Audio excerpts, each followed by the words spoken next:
Hare Krishna devotees అందరికీ స్వాగతము. రథయాత్ర సందర్భంగా ఈరోజు మనము గుండిచా మార్జనం నుంచి తెలుసుకోబోయే లెసన్స్ గురించి చర్చిస్తూ ఉన్నాము. ఈరోజు కూడా మనము అదే చర్చించుకోబోతున్నాము. అయితే మధ్యలీల 12వ అధ్యాయం నుంచి ఈరోజు మనం చర్చించుకుందాం. ఈ అధ్యాయంలో గుండిచా మార్జనంలో ముఖ్యంగా చైతన్య మహాప్రభు చెప్పినటువంటి వైష్ణవ ఎటికేట్స్ ఏం చెప్పారు అది ఈరోజు మనం ముఖ్యంగా డిస్కస్ చేసుకుందాం. ఇందులో 2, 3 శ్లోకాల్లో మనకి శ్రీల కృష్ణరాజ కవిరాజ గోస్వామి మనకి చైతన్య మహాప్రభు పంచతత్వని గురు గౌర వృందం మొత్తాన్ని అంటే భక్తులందరినీ కూడా గ్లోరిఫై చేస్తున్నారు. ఏం చెప్తున్నారో ఒకసారి చూద్దాం. జయ జయ గౌర చంద్ర జయ నిత్యానంద జయ అద్వైత చంద్ర జయ గౌర భక్త వృంద జయ జయ శ్రీవాసాది గౌర భక్తగాణ శక్తి దేహకారియేణ చైతన్య వర్ణాన. ఆయన ఏమంటున్నారంటే ఈ 2 శ్లోకాల్లో శ్రీల గౌరచంద్రునికి జయము జయము, నిత్యానందునికి జయము, అద్వైతాచార్యునికి జయము, శ్రీ చైతన్యుల భక్త వృందానికి మొత్తం భక్త వృందానికి అంతటికి జయము జయము. తర్వాత ఏమంటున్నారు 3వ శ్లోకంలో శ్రీవాసాది గౌర భక్త వృంద అంటే శ్రీవాసాచార్య యొక్క భక్తి బృందంలో ఆయన యొక్క అధ్యక్షతన ఉన్నటువంటి గౌర భక్త బృందానికి మొత్తానికి కూడా జయము చెప్తున్నారు. ఆ తర్వాత ఇంకా ఏమంటున్నారు, ఇది మొత్తము చైతన్య చరితామృతంలో ఇప్పుడు ఈ చెప్పబోయే అంశానికి రాయడానికి శక్తి సామర్థ్యాలను ఇవ్వమని స్వయంగా కృష్ణరాజ కవిరాజ గోస్వామి ప్రార్థిస్తున్నారు. ఇప్పుడు మనం ఈ క్లాస్ చర్చించుకోవడానికి కూడా శక్తి సామర్థ్యాలు ఇవ్వమని చైతన్య మహాప్రభుని పంచతత్వాన్ని గౌరవభక్త బృందని ఒకసారి ప్రార్థిస్తూ మనం ఈరోజు క్లాసు ప్రారంభిద్దాం. అయితే ఈ ఈ అధ్యాయంలో గుండిచా మార్జనంలో ముందుగా మనకి ఆయన గురించి వస్తుంది. ఎవరంటే ఎప్పుడైతే చైతన్య మహాప్రభు యొక్క జీవిత కాలము మొత్తము 48 సంవత్సరాలు. 48 సంవత్సరాలు ఆయన 24 సంవత్సరాలు రాగానే అప్పటికే ఆయన సన్యాసం తీసుకొని అక్కడి నుంచి వచ్చేస్తారు. ఆయన ఈ దాదాపుగా 24 సంవత్సరాలు మాయాపూర్ నవద్వీప్ ప్రాంతంలోనే ఉన్నారు. ఆ తర్వాత 24 సంవత్సరాల్లోనే ఆయన సన్యాసం తీసుకున్నారు. సన్యాసం తీసుకున్న తరువాత పూరికి వెళ్ళి అక్కడి నుంచి 6 సంవత్సరాలు దక్షిణ భారతదేశ యాత్రకు వెళ్తారు. ఆ తర్వాత తిరిగి వచ్చి మిగిలిన 18 సంవత్సరాలు కూడా మనకి పూరీ ధామంలోనే గడుపుతారనమాట. అందుకని ఈ 18 మొత్తం 48 సంవత్సరాలలో ఈ చివరి 24 సంవత్సరాలు చైతన్య మహాప్రభు చెప్పినటువంటి ఇన్స్ట్రక్షన్స్ ఎక్కువగా ఉన్నాయి. అందులో మనకి ఈ 6 సంవత్సరాలేమో మొత్తము తిరుగుతూ ప్రచారం చేశారు. కానీ 18 సంవత్సరాలలో ఓన్లీ పూరిలోనే ఉన్నారనమాట. అక్కడే ఉంటూ భక్తులకి ఎన్నో ఇన్స్ట్రక్షన్స్ ఆయన టీచింగ్స్ ఎలా ఇచ్చారంటే ఏదో ఒక పుస్తక రూపంలో ఆయన ఎక్కువగా టీచింగ్స్ ఇవ్వాలి. ఆయన చెప్పిన టీచింగ్స్ మెయిన్ శిష్టాష్టకం మాత్రమే.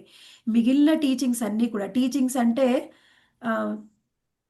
ఆయన చెప్పాలి అనుకున్న విషయాలు మనకి.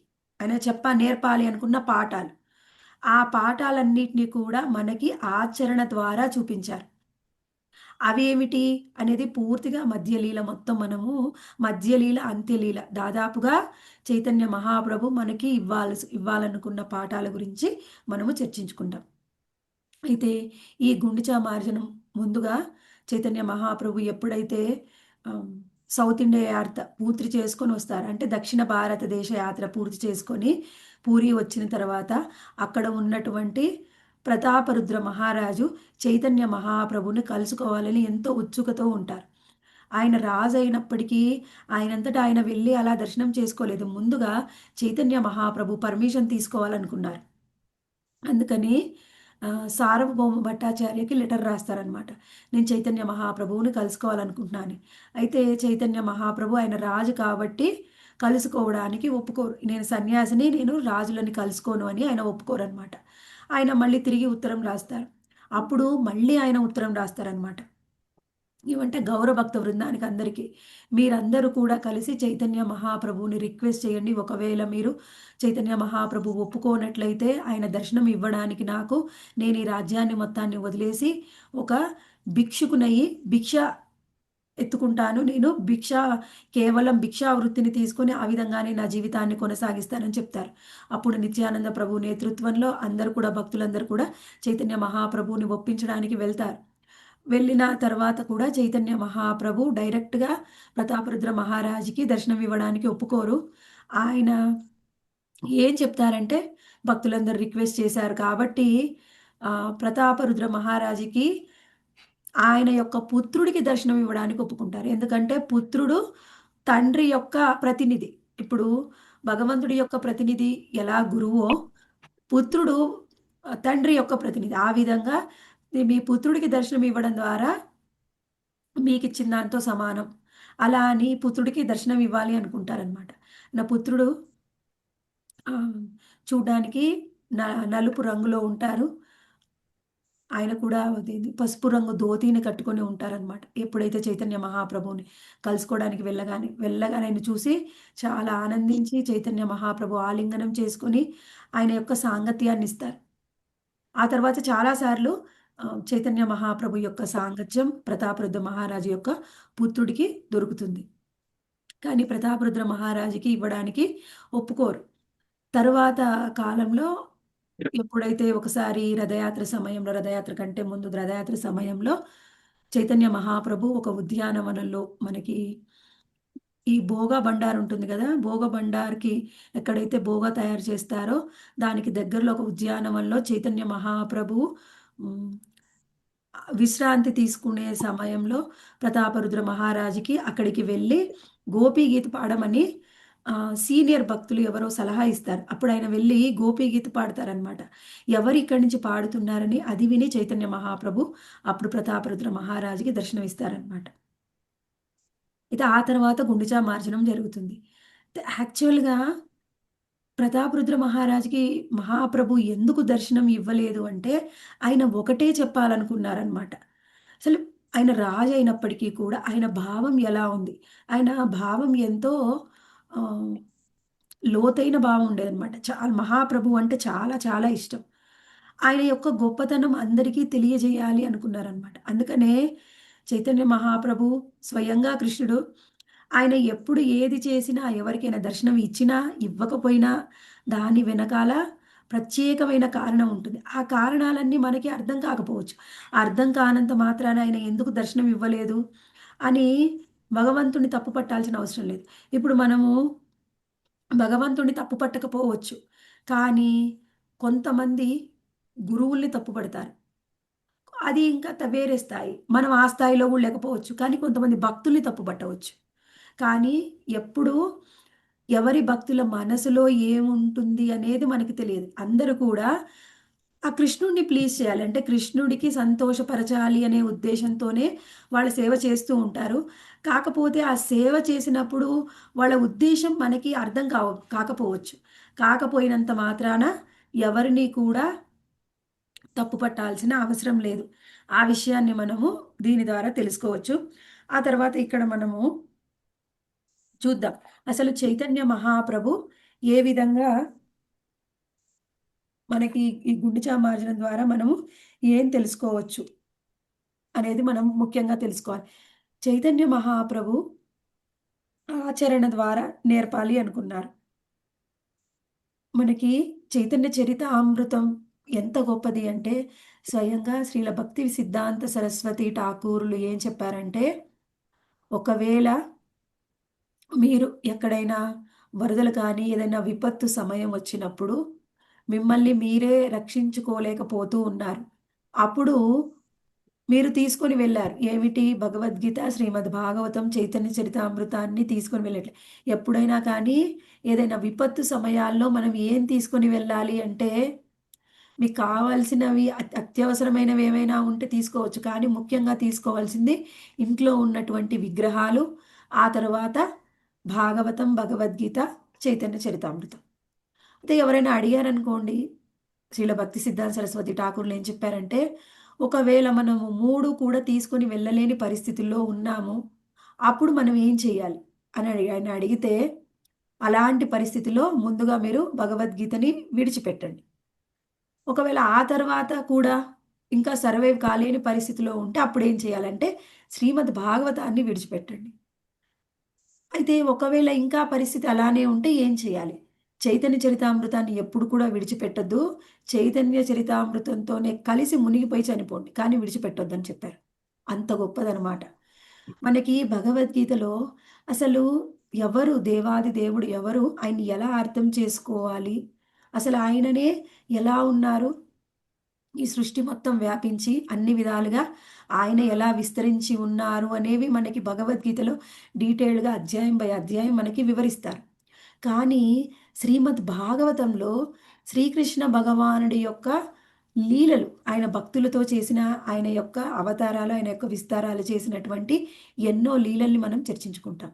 కానీ చైతన్య చరితామృతంలో ముఖ్యంగా మనకి చైతన్య మహాప్రభు ఏం చూయించారు అంటే, అసలు ఒక భక్తుడు ఎలా జీవించాలి?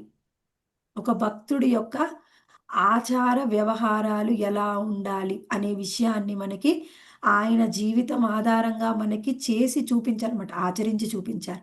అందుకని ఒక భక్తుడికి అది సాధక భక్తుడైనా, శుద్ధ భక్తుడికైనా చైతన్య చరితామృతం ఎంతో ఎంతో ఇంపార్టెంట్. అయితే ఇక్కడ ఏం చెప్తుంది చైతన్య చరితామృతం మనకి అంటే, స్వయంగా ముఖ్యంగా మహాప్రభువు యొక్క పాఠాలు ఏమిటి అంటే, ఒక భక్తుడు అసలు ఎలా బిహేవ్ చేయాలి? ఎలా మాట్లాడాలి? ఎలా కూర్చోవాలి? ఎలా నడవాలి? ఎలా లేవాలి? ఎలా ఆలోచించాలి? భక్తులతో ఎలా ప్రవర్తించాలి? భక్తుల సమూహంలో ఉన్నప్పుడు నీ ప్రవర్తన ఎలా ఉండాలి? అసలు ఎలా జీవించాలి ఒక భక్తుడు? అనే విషయాన్ని చాలా డీటెయిల్డ్‌గా వివరించారనమాట. అందులో భాగంగానే ఇప్పుడు మనం చర్చిస్తూ ఉన్నాం. ఇది భక్తుడికి ఆహ్, ఒక గైడ్‌లైన్ లాంటిదనమాట. మనకి ఎలా అంటే మీరెప్పుడు కూడా చెప్తూ ఉంటారు కదా! వైష్ణవ ఎటికేట్స్ చెప్పండి మాతాజీ అని. మనకి చైతన్య చరితామృతం మొత్తం కూడా వైష్ణవ ఎటికేట్సే. ఎలా ఉండాలి ఒక భక్తుడు? అదే మనకి వివిధ భక్తులు ఆయనని కలిసినప్పుడు వాళ్ళకి నేర్పినటువంటి పాఠాలే చైతన్య చరితామృతం మొత్తం ఉంటుందన్నమాట. అయితే ఇక్కడ మనము ఇప్పుడు ఏం చర్చించుకుంటున్నాము ఈరోజు అంటే గుండిచా మార్జనం గురించి చర్చించుకుంటున్నాం. గుండిచా మార్జనం ఎప్పుడు జరిగింది? ఎప్పుడైతే రథయాత్రకి ముందుగా జరుగుతుంది. రథయాత్ర అనేది ఒక ఉత్సవం. రథయాత్ర అనేది ఒక ఉత్సవం. అయితే అసలు ఉత్సవాలు మనం ఎందుకు చేసుకోవాలి? ఎందుకంటే స్వయంగా కృష్ణుడు ఉత్సవ ప్రియుడు. కృష్ణుడికి ఉత్సవాలంటే చాలా చాలా ఇష్టమన్నమాట. ఆయన ఏమిటి? మాధవ తిథి బకతి జనని జతని పాలన కరి. అంటే మాధవ తిథి. మాధవుడికి ఈ ఫెస్టివల్స్ అంటే ఎంత ఇష్టమంటే, ఎవరైతే ఈ ఫెస్టివల్‌ని చాలా ఇష్టంగా సెలబ్రేట్ చేసుకుంటారు. ఎలా అంటే మనకిష్టమైనట్టు కాదు. ఆచార్యులు ఎలా చెప్పారో విధి విధానాలతో కనుక ఎవరైతే ఉత్సవాలని జరుపుకుంటారో, భక్తి వినోద ఠాకూర్లు ఏం చెప్తున్నారు అంటే, వాళ్ళు భక్తిలో పురోగతి చెందుతారు. కృష్ణుడికి వాళ్ళకున్నటువంటి బంధం అనేది పెరుగుతుంది. మనకి కృష్ణుడి మీద ప్రేమ, ఇష్టం అనేవి ఇంకా పెరుగుతాయన్నమాట. అందుకని ప్రతి ఒక్కళ్ళు కూడా ఉత్సవాలు ఎప్పుడు కూడా చేసుకుంటూ ఉండాలి. అయితే ఇప్పుడు మనము కృష్ణుడికి ఎందుకీ ఉత్సవాలంటే అంత ఇష్టం ఎందుకు? ఆయన ఎప్పుడు ఉత్సవాలు కావాలి, ఆయన అలంకార ప్రియుడు, ఆయన భోగా ప్రియుడు. ఎలా జగన్నాథుడితోని ఆహ్, ఎవరు? ఇంద్రజుమ్న మహారాజు, గుండిచాదేవి. ఇంద్రజుమ్న మహారాజు అంటే మనందరికీ తెలుసు. స్వయంగా జగన్నాథ విగ్రహాలని ఆ ఇంద్రజుమ్న మహారాజే తయారు చేయించి వాటిని పూరి మందిరాన్ని కట్టించి, ఆ మందిరంలో స్థాపించిన వారు ఇంద్రజుమ్న మహారాజు. ఆయన ఆయన మూల కారణంగానే ఇప్పుడు మనకి పూరిలో శ్రీమందిరం, గుండిచా మందిరం మొత్తం తయారు చేయించిందంతా మనకి ఇంద్రజుమ్న మహారాజు మరియు గుండిచాదేవి. అయితే వాళ్ళిద్దరూ ఒకసారి జగన్నాథ్‌ని ఆయన ఎంతో ప్లీజ్ అవుతారు. అప్పుడు ఆయనని అడుగుతారనమాట. మీకేం కావాలి అడగండి అని అడిగినప్పుడు వాళ్ళడిగిన 3 వరాలనమాట. మొట్టమొదటిది ఏమిటి అంటే, స్వామి ఎప్పుడు నువ్వు భోగా స్వీకరిస్తూనే ఉండాలి. ఎప్పుడు స్వీకరించడం అంటే ఎలా? ఎప్పుడు నేను భోగా నువ్వు భోగా స్వీకరించి చెయ్యి కడుక్కునే లోపులోనే మళ్ళీ ఇంకో భోగా వస్తుంది. ప్రతి భోగాలో ఎన్ని ఐటెమ్స్ ఉంటాయండి? చెప్పను భోగ 56 అంతే.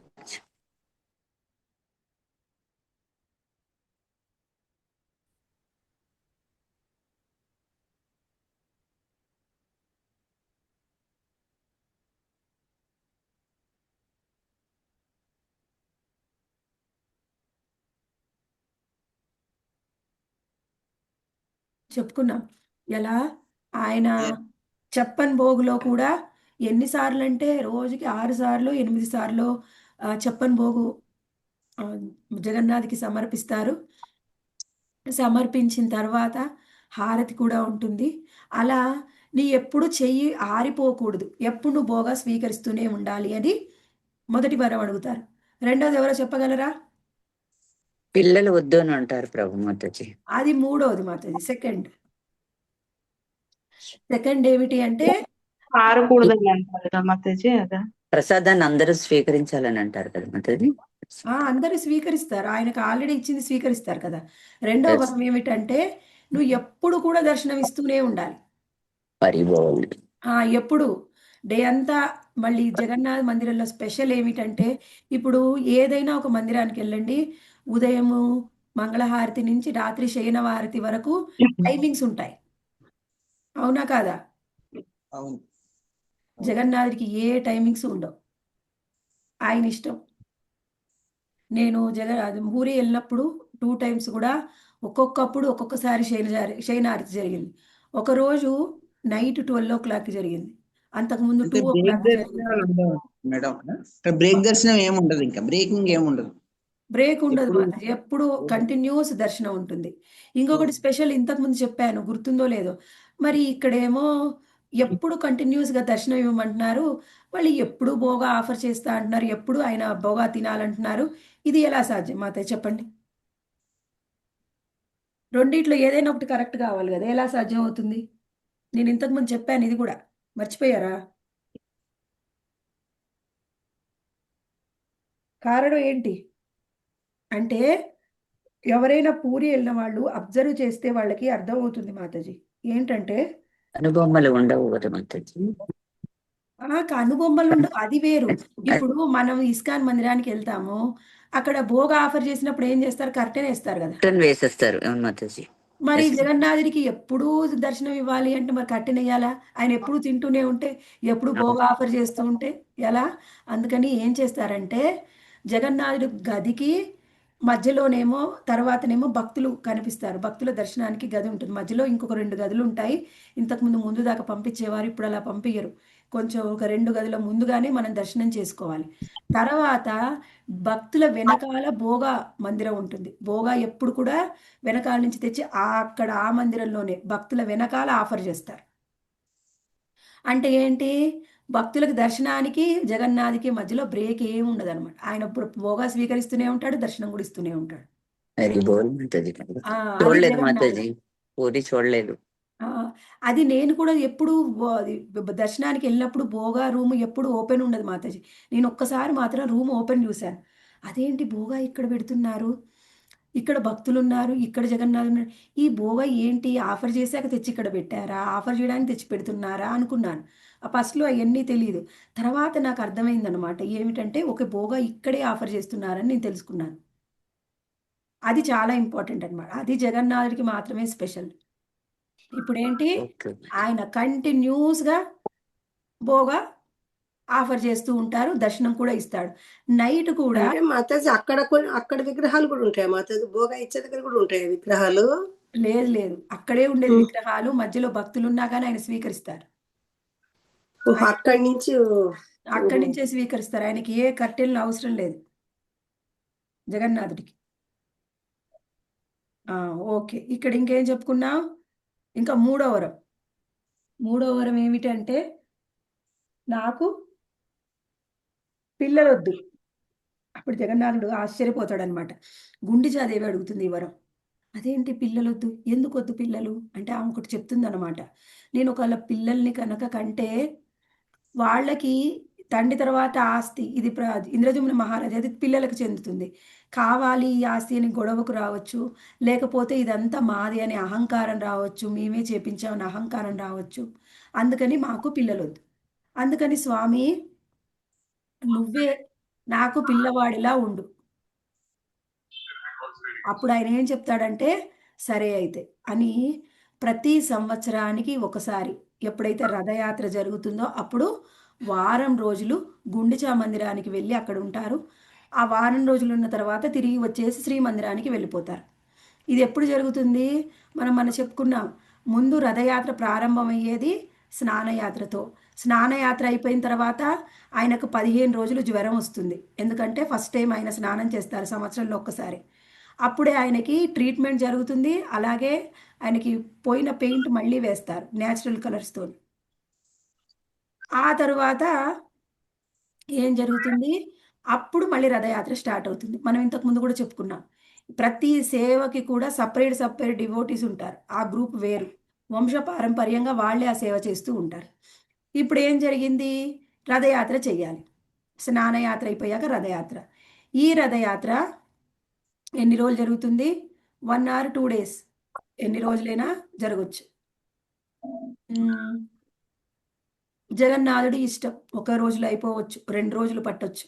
ఆయన ఎంత ఫాస్ట్‌గా మూవ్ అవుతారు అనే దాని మీద డిపెండ్ అయ్యి ఉంటుంది. ఆ తర్వాత అక్కడి నుంచి గుండిచా మందిరానికి వెళ్ళి, అక్కడ ఒక వారం రోజులుండి, తిరిగి మళ్ళీ శ్రీమందిరానికొస్తారు. అయితే మనం ఇంతకుముందు చాలా సార్లు చెప్పుకున్నాం. అసలు ఈ రథయాత్ర అనేది దేనికి ప్రతీక?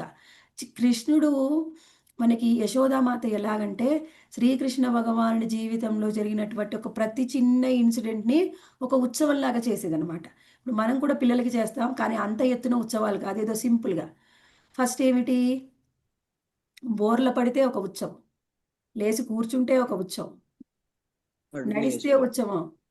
ఒక పన్నొస్తే ఉత్సవం. ఒక అడుగేస్తే ఒక ఉత్సవం. అలా కృష్ణుడు ఏం చేసినా ఉత్సవమే. ఇక్కడ ఉత్సవం అంటే ఏమిటి? ముందుగా వాళ్ళు ఇప్పుడు లాగానే మనలాగా భౌతికమైన ఉత్సవాలు కాదు. ఇప్పుడు మన భౌతిక ఉత్సవాలు ఏమిటి? అంతా షో ఆఫే. మన దగ్గర ఏమేమి ఉన్నాయి అన్నీ చూపించుకోవడానికి. అలా కాదండి వాళ్ళ ఉత్సవాలు. వాళ్ళ ఉత్సవాలు ఎలా ఉంటాయంటే, ప్రతి ఉత్సవంలో కూడా భగవంతుడినే వాళ్ళు సెంటర్‌గా పెట్టుకొని, భగవంతుడి దర్శనము, ఆయన యొక్క కీర్తన, ఆ తర్వాత ప్రసాదము, మళ్ళీ వచ్చిన భక్తులందరికీ కానుకలు. కానుకలు ఇచ్చి పుచ్చుకోవడం. ఎక్కువగా ఆయన దాన ధర్మాలు కూడా చేసేవారు నందమహారాజు. బ్రాహ్మణులకి అందరికి. అలా కానుకలు ఇచ్చి పుచ్చుకోవడం. ఈ విధంగా ఉండేది ఉత్సవం అంటే. అంతేగాని ఇప్పుడు ఉత్సవాల్లాగా కాదు. అదే మనము ఇప్పుడు కూడా ఫాలో అవుతూ ఉన్నాం. ప్రతీది భగవంతుడు ఏం చేసినా ఉత్సవం. ఇప్పుడు రథయాత్ర ఏ సందర్భంగా చేసుకుంటున్నాం మనం? అంటే స్వయంగా శ్రీకృష్ణ భగవానుడు కురుక్షేత్రకి వెళ్ళినప్పుడు ఎన్నో ఎప్పుడో చిన్నప్పుడు కృష్ణుడు వెళ్ళిపోయాడు మధురకి. అప్పటి నుంచి తిరిగి రాలేదు. ఆయన ఎప్పుడైతే కురుక్షేత్రానికి వచ్చాడని చెప్పారో, అన్ని రోజులు ఎదురు చూసిన బృందావన వాసులు ఇంకా ఆగలేక కృష్ణుడి దర్శనం కోసం వెళ్తారు. ఎక్కడికి? బృందావనం నుంచి కురుక్షేత్రకి. ఆయన చూసినప్పుడు ఆయన అలంకరించుకొని ఒక రాజులాగా కనిపిస్తాడు. వాళ్ళకి నచ్చడనమాట. ఈయన కాదు మా గోపబాలుడని ఆయనని ఎలా అయినా బృందావనానికి తీసుకొని వెళ్ళి, మా గోపబాలుడిలాగా చేయాలి, అలా మాతో ఉండాలి అని కృష్ణుడు ఉన్నటువంటి రథానికి వాళ్ళ దగ్గర ఉన్నటువంటి గోపికలు వాళ్ళ దగ్గర ఉన్నటువంటి చున్నీలు కట్టి లాగడానికి ప్రయత్నం చేస్తారంట బృందావనం తీసుకెళ్ళడానికి. అది దానికి అంటే ఏమిటి? ఇప్పుడు శ్రీమందిరమేమో కురుక్షేత్ర, గుండిచా మందిరమేమో బృందావనం. అలా ఇప్పుడు బృందావన వాసులందరికీ కృష్ణుడు చాలా ప్రియం అన్నమాట. అలానే ఇప్పుడు గుండిచా మాతకి కూడా కృష్ణుడు ఒక పుత్రుడిలాగా అన్నమాట. నేను ప్రతి సంవత్సరం కూడా వచ్చి వారం రోజులు నీ దగ్గర ఉంటాను అని ఆమెకు ప్రామిస్ చేస్తాడు. ఆ ప్రామిసు మళ్ళీ కృష్ణుడు చేసినటువంటి కృష్ణుడి జీవితంలో జరిగినటువంటి ఇంతకుముందు జరిగిన ఒక లీల. ఆ లీలను గుర్తు తెచ్చుకొని ప్రతి సంవత్సరం మనం ఉత్సవంగా చేసుకుంటూ ఉన్నాం. అయితే కృష్ణుడికి ఉత్సవ ప్రియుడని చెప్పుకున్నాం గదా! ఎంత ఉత్సవాలు చేస్తే ఆయన అంతగా భక్తుల్ని విడిచిపెట్టి వెళ్ళరు. ఎప్పుడు భక్తులతోనే ఉంటారు. ఎప్పుడు మనతోనే ఉంచుకోవాలి అంటే, ఎప్పుడు మనం ఏదో ఒక ఉత్సవం చేస్తూ ఉండాలి. ఇప్పుడు రథయాత్ర అయిపోగానే జన్మాష్టమి, అయిపోగానే రాధాష్టమి. అలా ఏదో ఒక ఉత్సవం ఎప్పుడు చేస్తూనే ఉంటాం. మనకి ఆహ్, శ్రీ సంప్రదాయంలో కూడా ఉత్సవాలు ఎక్కువగా చేస్తారు. వాళ్ళు ఎలా చేస్తారంటే 365 రోజుల్లో 253 రోజులు ఉత్సవాలు చేస్తారంట. అంటే దాదాపుగా ఎప్పుడూ ఉత్సవమే. ఒక ఒక రోజు ఉత్సవం జరిగితే ఒక 2, 3 రోజులు గూడా ఖాళీ ఉండదు. మధ్యలో ఇంకో ఉత్సవం. అంటే ఎప్పుడు కూడా వాళ్ళు అందులో బిజీగా ఉండి, అసలు బయట పనులు చేయడానికి, బయట విషయాల గురించి ఆలోచించడానికి టైమే ఉండదు. అంటే మాయకి 100% దూరంగా ఉంటారు. ఒక ఉత్సవం అంటే చాలా ఈజీగా అవుతుందండి. ఎన్నో ఏర్పాట్లు చేసుకుంటేనే ఒక ఉత్సవం అయితుంది. మరి ఆ ఏర్పాట్లు చేయాలంటే ఇంక మన మైండ్ దాని మీదనే ఉంటుంది. ఇంక వేరే వాటి మీద ఎక్కడుంటుంది? అలా మనం ఎంతగా ఉత్సవాలు చేసుకుంటే కృష్ణుడికి అంత దగ్గర అవుతాం, మాయకి అంత దూరం అవుతాం. అందుకే ఉత్సవాలు చేసుకోవాలి. ఇప్పుడు మనము ఏం చెప్పుకుంటామంటే ముఖ్యంగా ఇప్పుడు మనము గుండిచా మార్జనం గురించి చర్చించుకుంటున్నాం. ఎందుకంటే ఆ ఉత్సవం గురించి చర్చిస్తున్నాం. ఇది ఏముంది మాతాజీ, గుండిచా మార్జనం అంటే గుండిచా మందిరాన్ని క్లీన్ చేయడం అంతే కదా! మార్జనం అంటే క్లీనింగ్. దాంట్లో ఏముందని అంత ఉత్సవం అంటే, ప్రతి చిన్నది కూడా స్వయంగా భగవంతుడు చేసిన ప్రతి లీల కూడా ఒక ఉత్సవంగా చేసుకుంటాం. ఎందుకు భగవంతుడు చేసిన ప్రతి లీలని ఉత్సవంగా చేసుకోవాలి? మనం చేసేది ఎందుకు చేసుకోరు మాతాజీ ఉత్సవాలుగా? కృష్ణుడు చేస్తే ఎందుకు చేసుకోవాలి చెప్పండి? కృష్ణుడు చేస్తే లీలలు మాతాజీ, మనం చేస్తే కర్మలు. ఆయన ఆయన లీలలు దేవాది దేవుడు అది మాతాజీ. అది మీరు చెప్తున్నారు మాతాజీ. మీరు అది చెప్పారు. 2 పదాలు చెప్పారు. మనం చేస్తే కర్మలు, ఆయన చెప్తే చేస్తే లీలలు. ఇంక ఆయన అంతేనా? దేవాది దేవుడు కనుక. ఆయన దేవుడు గనుక అంతేనా? ఇంకా ఆంతర్యంకి కారణం చెప్పలా. ఏదో బయటికి కనిపించే కారణాలు చెప్పారు. ఆయనకి చేసే ప్రతి పని మన యొక్క భక్తిని పెంచుతుంది, మనం శుద్ధి అవుతుంటాం. అది కూడా ఓకే ప్రభుజీ. ఇంకా అసలు కారణం?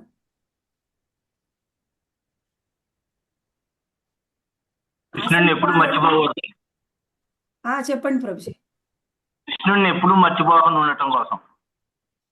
అది కూడా ఓకే ప్రభుజీ. మనం ఉత్సవాలు చేసుకుంటే ఆయన ఎప్పుడు స్మరించుకుంటూ ఉంటాం. ఆయనకి ఇష్టం మాతాజీ చేయడం, ఆయనకి ఇట్లా చేయించుకోవడం ఇష్టం. ఆయనకు ఉత్సవాలు చేయడం ద్వారా మన ఇంద్రియాలు కూడా ప్యూరిఫై అవుతాయి అనుకోవచ్చా? అంటే సకల చరాచర సృష్టికి మూలం ఆయనే కదా మాతాజీ. ఆయన ఉత్సవాలు చేయడం వల్ల మనలో ఉన్న ఇవన్నీ కూడా పోతాయి. అంటే ఆయన ఉత్సవాలు చేస్తున్నప్పుడు మనలో ఏంటంటే మనలో భక్తి అన్నది కూడా ప్రకటమవుతూ ఉంటుంది అన్నది. అది ఓకే. ఇవన్నీ కరెక్టే మీరు అన్ని చెప్పింది. బృందావన వాసులు ఏ విధంగా కృష్ణుడికి సేవ చేశారో, ఇప్పుడు మనం చేసే ప్రతి సేవ కూడా మనం ఆ యొక్క ఆయన దగ్గరగా ఉంటాము ఉండడానికి ఆయన యొక్క కొత్తకాంతి డెవలప్ అవుతుంది మేడం. సరికొత్తగా వస్తూ ఉంటుంది ప్రతిసారి. ఆ భావంలో మనం చేస్తాం. కొత్త భావంలోకి వెళ్తూ ఉంటారు అతను. ఓకే. కారణం ఏంటి? ఇవన్నీ కూడా మీరు చెప్పినవన్నీ కూడా సరైనవే. కానీ అసలు కారణం ఏంటి అంటే, కృష్ణుడు ఏది చేసినా ఏదో ఒక కారణం లేకుండా చేయడు. ఆయన ఏం చేసినా వెనకాల ఒక కారణం ఉంటుంది. సర్వకారణ కారణం. ఆ కారణాన్ని తెలుసుకోవాలి. ఇంతకుముందు నేను ఎప్పుడు కూడా ఈ శ్లోకం చెప్తుంటాను. ఆయన సర్వకారణ కారణం. ఏం చెప్తాను మాతాజీ నేను శ్లోకాన్ని ఎక్కువగా? ఎక్కడికెళ్ళినా అక్కడికే తిరిగొస్తాను. జన్మ కర్మ చ మే దివ్యం ఏవం యో వేతి తత్వదా త్యక్వా దేహం పునర్జన్మ నైతి నైవేతి సో అర్జున. జన్మ కర్మ, కృష్ణుడి యొక్క జన్మ కర్మ రెండు కూడా అద్భుతమే. ఏవం యో వేత్తి తత్వతః మనము అర్థం చేసుకోవడానికి ప్రయత్నం చెయ్యాలి. ఎందుకండి తత్వతః తెలుసుకోవాలి? తత్వతః తెలుసుకుంటేనే కృష్ణుడు ఏం చెప్పాలనుకుంటున్నాడో అర్థమవుతుంది. అసలు కృష్ణుడు ఆ లీల ఎందుకు చేశాడో అర్థమవుతుంది. అప్పుడేమవుతుంది? ఎప్పుడైతే తత్వతః తెలుసుకుంటామో మళ్ళీ ఈ భూమి మీదకి రావాల్సిన అవసరం ఉండదు. ఇంకా రాము కూడా అవసరం లేదు. అవసరం లేదంటే ఇక మనం రాము అని చెప్తున్నారు. ఆయన ఏం చేసినా కారణం ఉంటుంది. ఏమిటి ఆ కారణం? ఈ గుండిచా మార్జనం చేయడం ద్వారా మనకి ఏం చెప్పాలనుకుంటున్నారు తత్వతః తెలుసుకోవడానికి ప్రయత్నం చేద్దాం. ఇప్పుడు ముందు గుండిచా మార్జనం చెయ్యాలి అనుకోగానే ఆయన స్వయంగా భగవంతుడు వెళ్ళేసి చెయ్యొచ్చు. కానీ ఆయన అలా చేయలేదు. ఏం చేశారంటే ముందుగా ఈ పూరీ మందిరానికి ఉన్నటువంటి ఆయన ఎవరు? వాళ్ళ కమిటీ ఉంటుంది కదా మాతాజీ. మెయిన్ ఈ టెంపుల్ సూపరింటెండెంట్ ఉంటాడు కదా, వాళ్ళనందరినీ ఎవరైతే కమిటీ మెంబర్స్‌నో వాళ్ళని అడిగాడనమాట. ఎవరు మెయిన్ అంటే ఆ టెంపుల్‌కి అప్పుడు మెయిన్ ప్రెసిడెంట్ ఎవరంటే సార్వభౌమ భట్టాచార్య. ఇంకా వేరే మెంబర్స్ కూడా చాలా మంది ఉన్నారు. అందులో వాళ్ళని పర్మిషన్ అడుగుతారు ఫస్ట్. గుండిచా మార్జనం మేము చెయ్యాలనుకుంటున్నాం, మాకు పర్మిషన్ ఇవ్వండి. అదేంటి స్వామి మీరు స్వయంగా భగవంతుడు, మీరేదైనా ఒకటి చేస్తా అంటే అసలు మిమ్మల్ని ఎవరు ఆపుతారు? మీరు ఏదైనా చెయ్యొచ్చు. అసలు ఏం చెయ్యాలి, ఎలా చెయ్యాలో మీరు మాకు చెప్పండి. మేమందరం కూడా మీకు సహకరిస్తాం. కానీ ఆయన ఎలా అయినా చెయ్యొచ్చు కదా అని చేశారా? ఎప్పుడు కూడా అలా చేయలేదు. ఎందుకంటే ఇది మనకి చాలా చాలా మొదటి లెసన్ ఆయన మనకి మహాప్రభు నేర్పాలనుకున్నది. మనం ఏం చెయ్యాలన్నా అథారిటీని ఫాలో అవ్వాలి. అథారిటీ పర్మిషన్ లేకుండా, వాళ్ళకి ఇష్టం లేకుండా ఏమీ చెయ్యకూడదు. ఎందుకండి అథారిటీ? మనకి ఇదే విషయము స్వయంగా రుక్మిణీ కళ్యాణం. రుక్మిణీ కళ్యాణం జరిగినప్పుడు రుక్మిణీదేవి ఏం చేస్తుంది?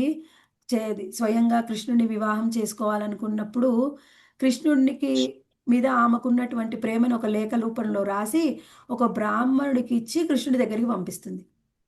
తెలుసుగా ఇదందరికీ? అప్పుడు ఎస్ మాతాజీ. వెళ్ళినప్పుడు ఆ బ్రాహ్మణుడుకి స్వయంగా కృష్ణుడు సేవ చేసి ఆయనని కొన్ని కుశల ప్రశ్నలు వేస్తారనమాట. ప్రశ్నలు వేసినప్పుడు బ్రాహ్మణుడు ఏం ప్రశ్నలు అడుగుతారు వినండి జాగ్రత్తగా. మీరు మీ యొక్క డ్యూటీస్ అన్ని బాధ్యతలన్నీ కూడా మీ అథారిటీ సమక్షంలో, అంటే అథారిటీ అంటే మీ పైన ఎవరున్నారో వాళ్ళ అథారిటీ సమక్షంలోనే చేస్తున్నారా? మీ యొక్క ఆధ్యాత్మిక పురోగతి ఎలా ఉంది? మీ ఆధ్యాత్మిక పురోగతికి కూడా కావాలి అన్నా, మనం భక్తిలో పురోగతి చెందాలన్నా మన అథారిటీ యొక్క అండర్‌లోనే, వాళ్ళ యొక్క ఇన్‌స్ట్రక్షన్‌లోనే, వాళ్ళ గైడెన్స్‌లోనే మనం ముందుకు వెళ్ళాలి. ఎందుకు మాతాజీ మనం చేసేది కృష్ణ సేవ. ఎప్పుడైనా కృష్ణ సేవే చేస్తాం గదా! దానికెందుకు వేరే వాళ్ళ పర్మిషన్ తీసుకోవాలి? అనిపిస్తుంది మనకి. కొంతమంది భక్తులు మాకు అథారిటీ ఎందుకు? మాకు మెంటర్ ఎందుకు? మాకు గురువెందుకు? అని అలా చేసిన వాళ్ళేం చేస్తారంటే కొన్ని రోజులు అలా వాళ్ళు సేవ చేస్తూ వాళ్ళకి ఏమనిపిస్తుందంటే మేమన్నీ బాగా చేసేస్తున్నామని వాళ్ళకి అహంకారం పెరుగుతుందనమాట. అహంకారం పెరిగి తర్వాత ఏం చేస్తారు? చిన్న చిన్నగా 4 నియమాల్ని కూడా పాటించడం మానేస్తారు. కొంతమంది ఇలా చేస్తారు. కొంతమంది ఏం చేస్తారంటే మీరు చెప్పిందే కరెక్టా? మీరు చెప్పిందే మేమెందుకు పాటించాలి? ఎవరైనా కృష్ణ సేవే గదా చేసేది. అందుకని సెపరేట్‌గా మేము ఇంకో సంస్థను స్టార్ట్ జేస్తాం. మేము డైరెక్ట్‌గా ఇంకో సంస్థను స్టార్ట్ జేస్తామండి. డైరెక్ట్‌గా మాయాపూర్‌కే రిపోర్ట్ జేస్తాం. ఈ మధ్యలో ఇంకొక టెంపుల్ ఒద్దు. ఇంకో మధ్యలో ఎవరు వద్దు మాకు. అలా ఏం జరుగుతుంది? మాది మేమే చేసుకుంటాం. భక్తిలో పురోగతి కాకుండా భక్తుల పట్ల ఇంకేం జరుగుతుంది? అఫెన్స్‌లు ఎక్కువ చేసి ఇంక భక్తిలో పతనం అయిపోతారు. మనం ఎప్పుడు కూడా ఏం సేవ చేసినా అథారిటీని ఫాలో అవ్వాలి. మా టెంపుల్‌లో అది మనందరి టెంపుల్. శేషాద్రిపురం టెంపుల్‌కెళ్ళినప్పుడు ఏ సేవ అయినా అథారిటీ ఏం చెప్తే అది. ఇది చెయ్యి అంటే అది సైలెంట్‌గా చేయడం. అది వద్దు అంటే సరే వద్దు. ఎందుకు? మళ్ళీ ఆ ప్రశ్నే ఉండదు. ఇలా చేయొచ్చు గదా! ఇలా చెయ్యాలి అంటే నీ సలహాని నువ్వు ఆ మీటింగ్‌లో వెళ్లి నీ సలహా ఇవ్వు. కానీ అక్కడ అది చెయ్యొద్దు, ఇది చెయ్యి అన్నప్పుడు అప్పుడు మన కొత్త సలహాలు ఇవ్వకూడదు. అసలు జూనియర్స్ అయితే మాట్లాడకూడదు. నేను నిన్న సర్వీస్‌కెళ్తే ఒక మాతాజీ, "మాతాజీ మీరు మాట్లాడొద్దు. మీరు జూనియర్ పక్కకెళ్ళండి" అన్నారు. ఏం మాట్లాడలేదు. సైలెంట్‌గా పక్కకెళ్ళాను. అని నేనేం పెద్ద ప్రశ్నలు అడగలేదు. చిన్న ప్రశ్నే అడిగాను. దానికి ఎలా అన్నారు. ఓకే. అది సర్వీస్ ఎలా చేయాలి? అవి లేవు, పాలు లేవు ఎలా చేయాలని అడిగా. దానికి ఆ ప్రశ్న వేశారు. మీరు పక్కకు జరగండి. మీరేం ప్రశ్నించొద్దు అన్నారు. ఇప్పుడేం చెప్పుకుంటున్నాం మనం? మనము ఎప్పుడు కూడా అథారిటీ గైడెన్స్‌లోనే వాళ్ళ అండర్‌లోనే సర్వీస్ చేయాలి. సర్వీస్ చేస్తే ముందు ఏం జరుగుతుంది? ఎవరైనా కృష్ణుడిని ప్రసన్నం చేసుకోవడానికే చేస్తూ ఉంటారు. కానీ చేసే క్రమంలో కొన్నిసార్లు నాకు కరెక్ట్ అనిపిచ్చింది మీకు అనిపించకపోవచ్చు. మీకు కరెక్ట్ అనిపించింది నాకు అనిపించకపోవచ్చు. ఇంకా బాగా చెయ్యొచ్చు అనిపించొచ్చు. అది వాళ్ళకున్నటువంటి జ్ఞానము, ఎక్స్‌పీరియన్స్‌ని బట్టి ఉండవచ్చు. కానీ ఓవరాల్‌గా అందరూ ఎందుకోసం చేస్తున్నారు? కృష్ణుడిని ప్రసన్నం చేసుకోవడానికి. మనం చేసే పని ద్వారా కృష్ణుడు ప్రసన్నం అవుతున్నాడా? లేదా? అదే ఇప్పుడు వాళ్ళు కృష్ణుడిని ప్రసన్నం చేసుకోవడానికే చేస్తున్నారు గదా! ఈ పని ఎలా జరిగితే ఏమిటి? ఏదో ఒక విధంగా జరుగుతుంది. కొంచెం బెటర్‌గా జరగొచ్చు, జరగకపోవచ్చు. కృష్ణుడిని ప్రసన్నం చేసుకోవడానికే గదా ఆయన గూడా ప్రయత్నం చేసేది. మధ్యలో మన పాండిత్యము, మన తెలివితేటలు జొప్పించాల్సిన అవసరం లేదు.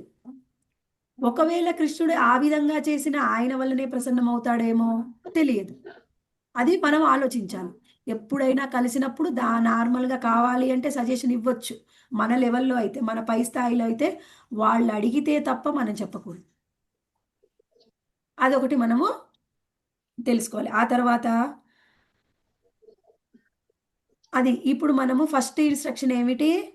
అథారిటీని ఫాలో అవ్వాలి. అది చైతన్య మహాప్రభువుని చూసి మనం తెలుసుకోవాలి. ఆ తర్వాత ఏం చేశారు? వాళ్ళు ఎమ్మటే ఒప్పుకొని మరి మీకేం కావాలో చెప్పండి అని అడిగినప్పుడు, నాకు 100 చీపుర్లు కావాలి, కొత్త కుండలు కావాలి క్లీన్ చేయడానికి.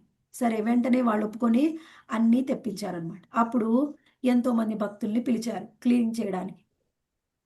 అప్పుడు భక్తుల్ని పిలిస్తే ఎప్పుడైతే ఎవరు భక్తులు సేవ చేయడానికి వచ్చారో వాళ్ళందరికీ కూడా ఆ చీపుర్లు, క్లీన్ చేయాల్సినవన్నీ సోప్ పౌడరు అవన్నీ పెట్టి, బ్రూమ్స్ అవన్నీ పెట్టి ఇంక క్లీన్ చెయ్యండి అనలేదు. అదే మనమైతే అలానే చేస్తాం. చైతన్య మహాప్రభు స్వయంగా వచ్చే ప్రతి ఒక్క భక్తుడిని కూడా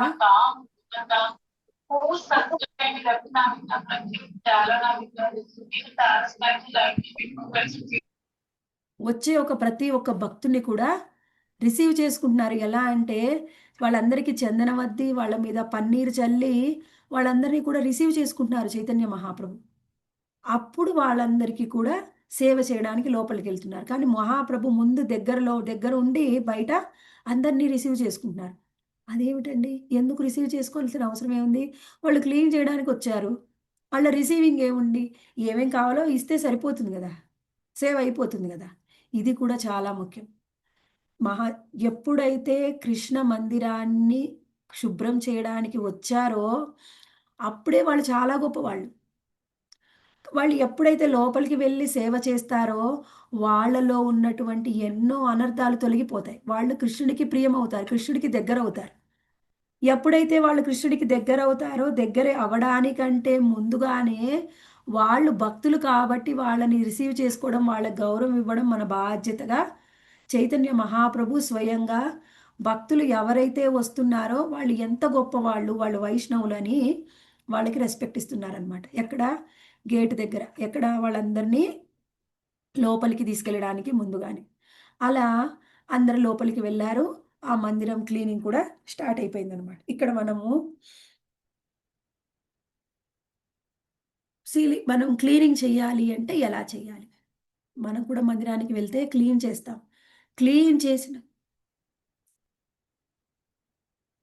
క్లీన్ చేయాలి అంటే ఫస్ట్ ఏం చేయాలి? ముందు ప్లానింగ్ కూడా అవసరం. వితౌట్ ప్లానింగ్ చేస్తే ఏ పనైనా సక్సెస్ అవ్వదు. ప్లానింగ్‌తో చేస్తేనే ఇల్లు క్లీన్ అయినా ఇప్పుడు ఇల్లు మొత్తం క్లీన్ చేయాలి. మనం టైం పెట్టుకుంటాం. ఇంత ఉన్నాయి, ఇన్ని రూములున్నాయి, పైన చేయాలి, కింద చేయాలి, కప్‌బోర్డ్స్ చేయాలి. ఒక 2 రోజులు పడుతుంది. 2 రోజుల్లో ఫస్ట్ ఏం చేయాలి? తర్వాత ఏం చేయాలి? ప్లానింగ్ ఉండాలి గదా! అలాగే ఫస్ట్ వాళ్ళందరూ కూడా కలిసి సీలింగ్ క్లీన్ చేశారంట. అంటే ఫస్ట్ పైన సీలింగ్ క్లీన్ చేస్తే ఏమిటి? ఆ సీలింగ్ మీద ఉన్న దుమ్మే తర్వాత గోడల మీద, నేల మీద పడుతుంది. ఎవరైనా నేలని, గోడల్ని క్లీన్ చేస్తే మళ్ళీ దుమ్ము పడితే మళ్ళీ రెండోసారి చేయాల్సొస్తుంది.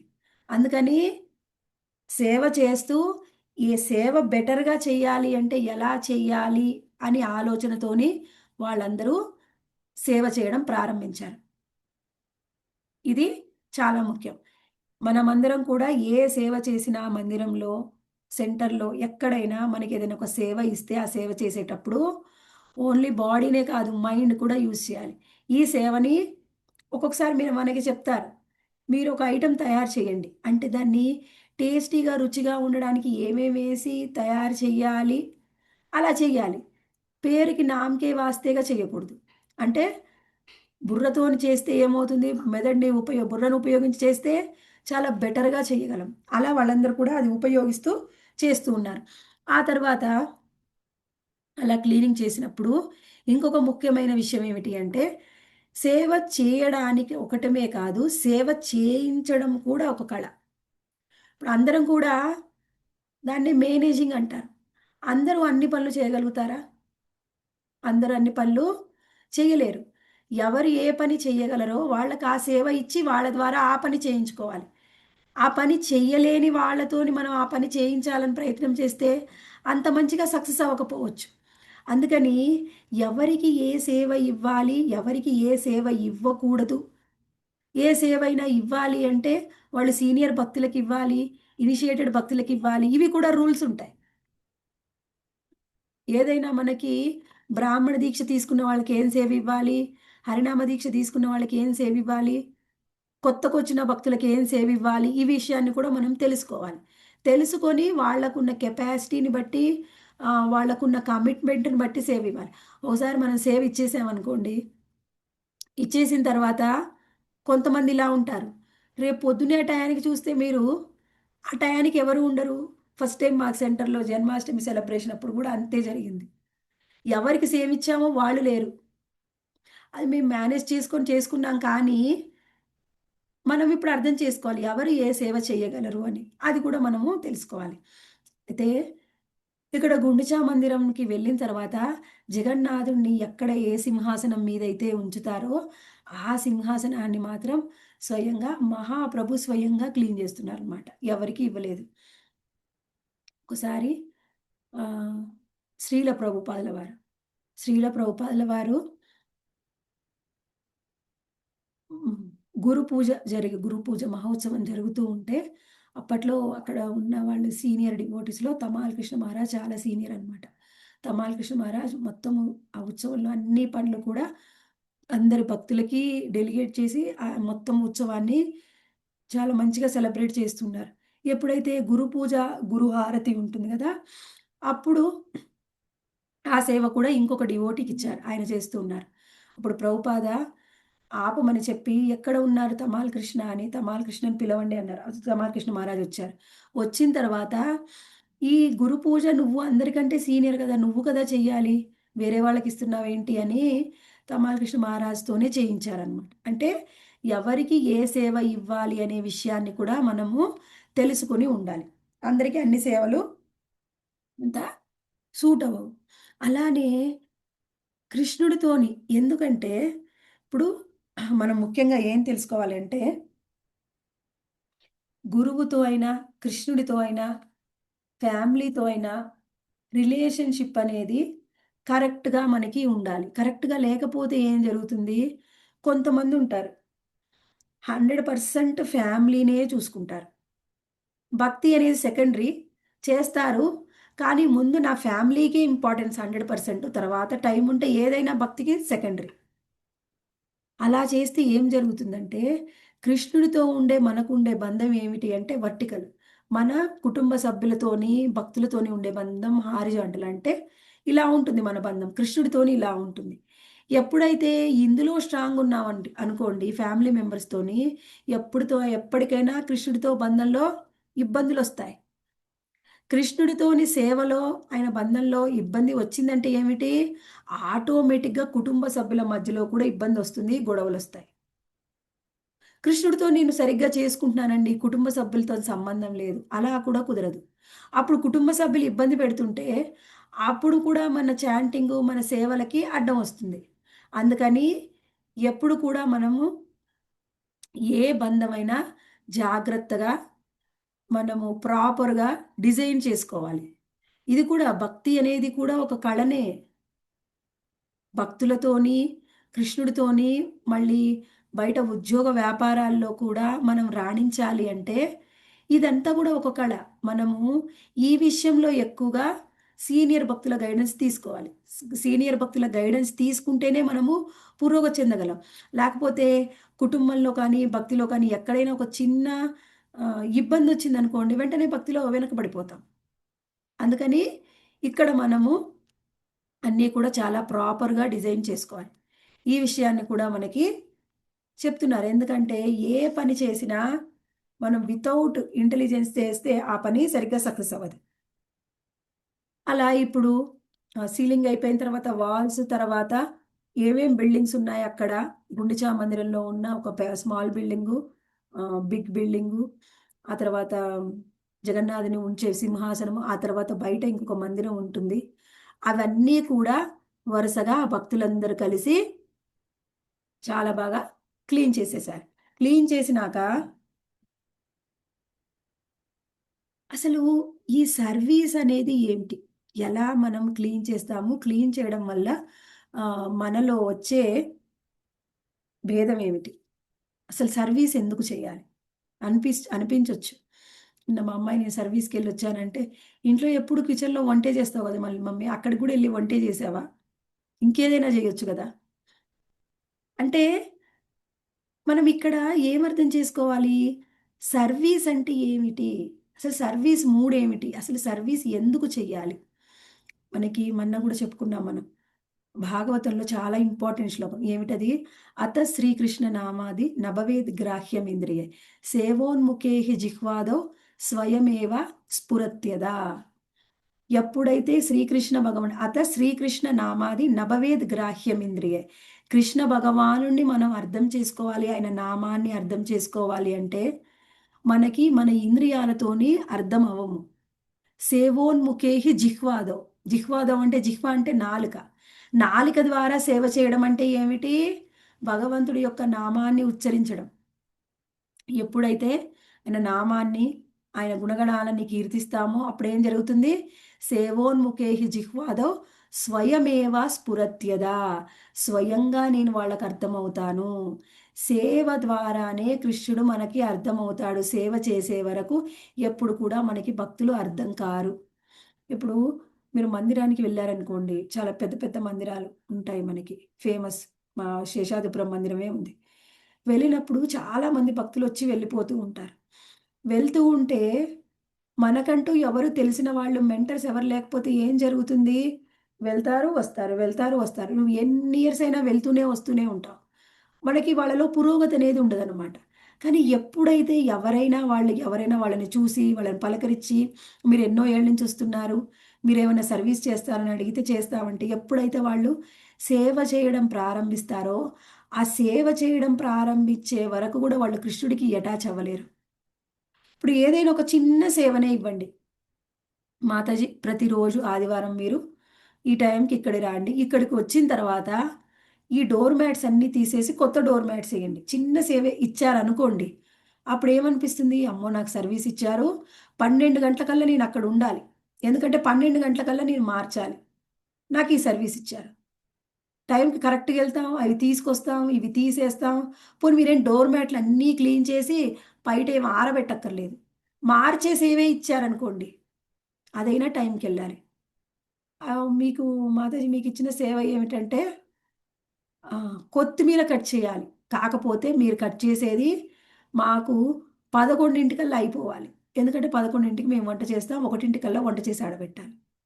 అవునా! కొత్తిమీర కటింగ్ ఏముంది? అంత చిన్న సర్వీసా నాకిచ్చేది? పర్వాలేదు. టెంపుల్‌లో ఏమి ఒక చిన్న కట్ట కట్ చేయరు. చాలా కట్టలు కట్ చేస్తారు. అంత చిన్న సర్వీస్ అయినా మనం టయానికెళ్తాం. అంటే సర్వీస్ చేస్తే ఏమవుతుంది అంటే, మనం కృష్ణుడికి అటాచ్ అవుతాం. మీరందరూ సర్వీస్ చేస్తున్నారు ఏదో ఒక విధంగా. అందుకనే భక్తిలో పురోగతి చెందారు. కృష్ణుడికి అటాచ్ అయ్యారు. ఫస్ట్‌లో స్టార్టింగ్‌లో ఎంత మొత్తుకున్నా గానీ స్పందించేవారు కాదు. మా హిందీ క్లాస్‌లో కూడా అంతే. సర్వీస్ చేయాలండి, రండి, ఫోన్స్ చేయండి. ఏదైనా ఒక చిన్న సర్వీస్ అంటే ముందుకొచ్చేవారు కాదు. ఇప్పుడు కొంచెం కొంచెం ముందుకొస్తున్నారు. ఎప్పుడైతే సర్వీస్ చేస్తామో అప్పుడే పురోగతి. అప్పటి వరకు పురోగతి అనేది ఉండదు. ఇంకొకటి ఇదొకటి. ఇంకొకటి ఇంపార్టెంట్ లెసన్ ఏమిటి? చైతన్య మహాప్రభు ఓన్లీ హ్మ్. చేపించడమే కాదు, చేస్తున్నారు కూడా. మనం ఓన్లీ నీతులు చెప్పడమే కాదు. ఇది చెయ్యండి, అది చెయ్యండి, అది చేయండి. మనము కూడా చెయ్యాలి. కొన్నిసార్లు చేపించాలి, కొన్నిసార్లు చెయ్యాలి. అవసరమైనప్పుడు చెయ్యాలి. మన అవసరం లేదు, మనం ఇంకా వేరే ఇంపార్టెంట్ చెయ్యాలి అన్నప్పుడు చేపించాలి. 2 కూడా ఇంపార్టెంటే. మనము ఎప్పుడు కూడా ఏం చెప్పారు? ఒక శ్లోకం ఉంటుంది గదా! యద్యత్ ఆచరతి శ్రేష్ఠ తత్తత్ ఏవో తరోజన. అంటే ఏం చెప్తున్నారు? ఎవరైతే ఆహ్, ఉన్నతమైన వాళ్ళు సేవ చేస్తారో వాళ్ళని చూసి సామాన్యులు నేర్చుకుంటారు అని. ఎవరైనా అంతే. ఎవరైనా ఎప్పుడు ఒక సర్వీస్ చేయడంగా చూడలేదు. ఎప్పుడు ఆయన ఏదో చెప్తూనే చూసారనుకోండి, అబ్బో! ఈయనైతే ఒక్కటి కూడా చెయ్యడుగా ఈయనని చూసి మేము చెయ్యాలా? అని మనసులో అనుకునే వాళ్ళు కూడా ఉంటారు. అలా కూడా అనుకోకూడదు. వాళ్ళు లోపల ఏం చేస్తున్నారో, అసలు ఏమేం చేసి వచ్చారో, వాళ్ళు ఇంకా ఏం చెయ్యాలో మనకు తెలీదు. అందుకని ఎవ్వరిని కూడా భక్తుల్ని చూసి మనము ఏం చేయొద్దు, జడ్జ్ చేయొద్దు. నేను లాస్ట్ టైమ్ కూడా చెప్పాను. జడ్జ్ చేయడం అనేది చాలా చాలా పెద్ద ఒక అనర్థం అని చెప్పుకోవచ్చు. మనలో ఉండే అనర్థాలలో ఇది చాలా ఇంపార్టెంట్. చాలా పెద్ద అనర్థం. బయటి నుంచి చూసే జడ్జి చేసేస్తాం. నేనెప్పుడో 10:00కొచ్చాను. ఈ మాతాజీ చిన్నగా ఊపుకుంటా 12:00కొచ్చింది. కొత్త చీర కట్టుకొని. నేనైతే అసలు ఏ చీర కూడా కావాలో కూడా ఆలోచించలే. ఏదో ఒకటి కట్టుకొని 10కే వచ్చాను. ఆమె ఏం చేసింది? ఇంట్లో ఏం సర్వీసులు చేసింది? ఆమె ఆరోగ్యం ఎలా ఉంది? ఆమె ఇంకా గొప్పగా ఇంకేం సర్వీస్ చేస్తుందో మనకు తెలుసా? ఆమెకున్న సమస్యలు, ఆమెకున్న ఇబ్బందులేంటో మీకు తెలుసా? కానీ వెంటనే చూడగానే మనము ఎప్పుడు కూడా ఎవరిని జడ్జి చెయ్యకూడదు. ఈ విషయాన్ని కూడా తెలుసుకోవాలి. ఆ తర్వాత మనము ఇంకా ఇంపార్టెంట్ ఏమిటి అంటే, సేవ చేసేటప్పుడు మన భావం ఎలా ఉండాలి? సేవ చెయ్యాలి చెప్పారు మాతాజీ, సేవ చేస్తాం. సేవ చేస్తూ మధ్యలో పక్కింటి వాళ్ళ గురించి, ఎదురింటి వాళ్ళ గురించి, లేకపోతే పక్కింటి వాళ్ళు, ఎదురింటి వాళ్ళైనా పర్వాలేదు, అది కాదు, డివోటీస్ గురించి. మాతాజీ మీకు తెలుసా మొన్న మాతాజీ ఏం చేసిందో? మీరు రాలేదా ఆ రోజు? మీకు తెలీదా? అందరికీ తెలుసు టెంపుల్‌లో, మీకు ఒక్కళ్ళకే తెలీదు. ఎప్పుడు కూడా అలా మాట్లాడకూడదు. సర్వీస్ చేస్తున్నంత సేపు కూడా కృష్ణ నామస్మరణే చేశారు వాళ్ళు. అసలు కృష్ణ నామస్మరణ విడిచిపెట్టలేదు. కృష్ణ నామస్మరణ చేస్తూ, కృష్ణుడినే స్మరిస్తూ. ఎందుకు? కృష్ణుడి సేవ చేస్తూ ఉన్నాం. కృష్ణుడిని స్మరించుకుంటూ చేస్తే భావం కూడా చాలా చాలా ఇంపార్టెంట్. మనం చేసే పని ఇంపార్టెంటు, భావం ఏ భావంతో చేస్తున్నాం అనేది కూడా ఇంపార్టెంట్. చైతన్య మహాప్రభు సేవ చేస్తూ ఉన్నంత సేవ చేస్తూ ఆయనకి కళ్ళలోంచి నీళ్లు ఆగడం లేదంట. అలా కారిపోతున్నాయి. ఎందుకు? ఆయనకు అంత భావం ఉందన్నమాట. మహాప్రభు ఎంత జగన్నాథ్ మీద ఎంతో ప్రేమతోని చేస్తున్నారు. అలా అని నాకు భావం ఎక్కువైపోయింది మాతాజీ. మీరిచ్చిన సేవ పొద్దున్నుంచి సాయంత్రం దాకా అదే చేస్తాను అంటే అలా కూడా కుదరదు. చైతన్య మహాప్రభు ఎంతో భావంతోని కృష్ణుడి మీద ప్రేమతోని సేవ చేశారు. మళ్ళీ అందరికంటే ఎక్కువ సేవ చేశారు. అందరికంటే ఎక్కువ సేవ చేశారు. భావము ఇంపార్టెంటు, చేసేటప్పుడు కృష్ణుడిని స్మరించుకోవడం ఇంపార్టెంటు, అలాగే ఇంటెలిజెన్స్ బుర్రను ఉపయోగించి సేవ చేయడం ఇంపార్టెంటు, అలాగే క్వాలిటీ ఒకటే కాదు, క్వాంటిటీ కూడా, ఎంత సేవ చేసామనేది కూడా ఇంపార్టెంట్. అన్నీ ఇంపార్టెంటే. ఇంకొకసారి నేను ఎంతో భావంతో సేవ చేస్తున్నానండి. మీరు పొద్దున్న వెజిటేబుల్ ఇచ్చారు కదా కట్ చేయమని, ఇంకా కటింగ్ అవ్వలేదండి. నేను చిన్నగా ఇంకో 2 గంటలు చేస్తానంటే, మాతాజీ మీరు భావంతో మీరు ఇంట్లో చేసుకోండి. ఇక్కడ మాకు టైంకి అవ్వాలి. మీరు వెళ్ళి రండి, మేము వేరే వాళ్ళతో చేయించుకుంటాం అంటారు. అంతేనా? మనం గంట సేపు కూర్చుంటే ఒప్పుకుంటారా? లేదు మాతాజీ, ఒప్పుకోరు. ఎంత ఫాస్ట్‌గా చేస్తారో మాతాజీ టెంపుల్‌లో సర్వీస్. ఒక సెకండ్ లేట్ అయినా ఒప్పుకోరు. ఫాస్ట్‌గా చెయ్యి మిషన్‌లాగా చేస్తూనే ఉండాలనమాట. ఎంతోమంది ఉంటారు. ఎంతమంది ఉన్నా మనం ఫాస్ట్‌గా చేయాలి. టైము ఒక బౌల్ దొరకదు. చెయ్యాలి అంటే ప్లేస్ దొరకదు. ఆ బౌల్ తీసుకున్న బౌల్ పెట్టడానికి. అయినా అన్ని జరుపుకుంటూ మనము సేవ చేస్తూనే ఉండాలి. ఒక్కొక్కళ్ళని ఒక క్వెషన్ కూడా వేయకూడదు. ఇది ఎక్కడుంది? అది ఎక్కడుందని. అలా సేవ చేయాలనమాట. సేవ చేసినంత సేపు క్వాలిటీ, క్వాంటిటీ, భావము, కృష్ణ స్మరణ అన్నీ ఇంపార్టెంట్. చైతన్య మహాప్రభు అవన్నీ చేసి చూపించారనమాట. అయితే సరే, చైతన్య మహాప్రభు చేసి చూపించారంటే ఎలా మాతాజీ? అంటే మహాప్రభు ఎక్కువ సేవ చేశారా? ఎక్కువ సేవే చేశారు. ఎక్కువ సేవ చేశామని ఎలా చెప్తాం? మరి అంతా క్లీన్ చేసిన తర్వాత అందరూ కూడా ఆ టెంపుల్ గుండిచా మందిరానికి బయటగా వాళ్ళు చేసినటువంటి డస్ట్ అంతా తీసుకొచ్చి గుట్టలుగా పోసారంట రాసుల్లాగా. పోస్తే అందరికంటే పెద్దగా చైతన్య మహాప్రభు చాలా పెద్దగా ఉంది. మహాప్రభు అలా చాలా ఎక్కువ క్లీన్ చేశారు. అయితే ఇక్కడ ఇంకోటి ఇంపార్టెంట్ ఏమిటది?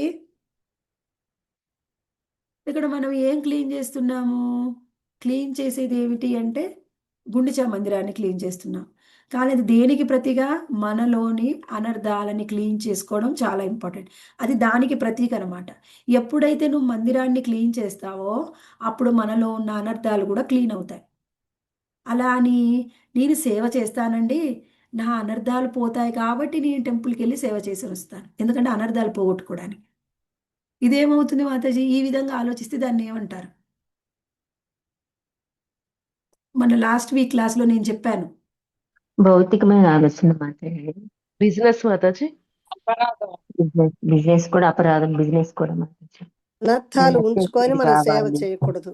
ఇవన్నీ కూడా నార్మల్ ఆన్సర్, జనరల్ ఆన్సర్ భౌతికవాదం. ఇస్తున్నారు. General answer. ఫలితాన్ని ఆశించి చేయడం మాతాజీ. ఫలితాన్ని ఆశించి చేయడం దాన్ని ఏమంటారు? దేని కింద వస్తుంది ఇది? పుణ్యకార్యం మాతాజీ, పుణ్యకార్యం కిందకి వస్తుంది. కర్మ టెండెన్సీ అంటే నేను ఇది చేస్తాను, నాకు ఆ ఫలితం కావాలి. ఈ పని చేస్తాను, నాకు ఈ ఫలితం కావాలి. ఇవన్నీ కూడా మాతాజీ ఎవరికి మనకి ఈ సూక్ష్మ విషయాలు మనకు అర్థం కావు. ఎప్పుడైతే మనము శాస్త్రాలను అధ్యయనం చేస్తామో అప్పుడు మాత్రమే ఆచార్యుల కృప ద్వారా మనకి అర్థమవుతాయి. లేకపోతే నిజమే కదా, అందులో తప్పే ఉంది, నేను నా అనర్థాలని క్లీన్ చేసుకోవడానికి వెళ్తున్నాను, అందులో ఏం తప్పు ఉంది? తప్పు లేదు, అలా కూడా వెళ్ళు. కాకపోతే నువ్వు శుద్ధ భక్తి స్థాయికి ఎప్పటికీ మనం వెళ్ళలేము.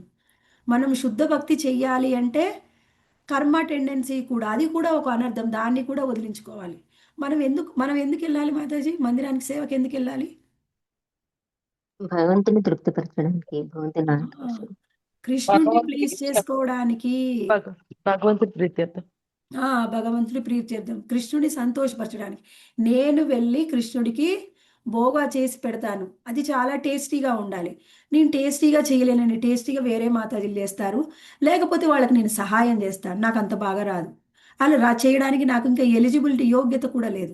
సరే, నేను నాకు వచ్చింది చేస్తాను, కానీ కృష్ణుడి కోసం చేస్తున్నాను కదా. కృష్ణుడిని ప్రసన్నం చేసుకోవాలి అని భావం మాత్రమే ఉండాలి. నేను ఇది చేశాను, అది వస్తుంది, అది కూడా వస్తుంది నీకు, అది బై ప్రొడక్ట్. అంటే నేను అది కోరుకోను, కానీ అది నాకు వస్తుంది. నేను బ్రీతింగ్ ఎక్సర్సైజ్ చేస్తున్నాను, యోగా చేస్తున్నాను, ఎందుకంటే నేను బ్రీతింగ్ ఎక్సర్సైజ్ చేసేది నాకేదో బాడీలో ఒక ప్రాబ్లం ఉంది, బ్రీతింగ్ ప్రాబ్లం ఉంది, అందుకని నేను ప్రాణాయామం చేస్తున్నాను, యోగా చేస్తున్నాను.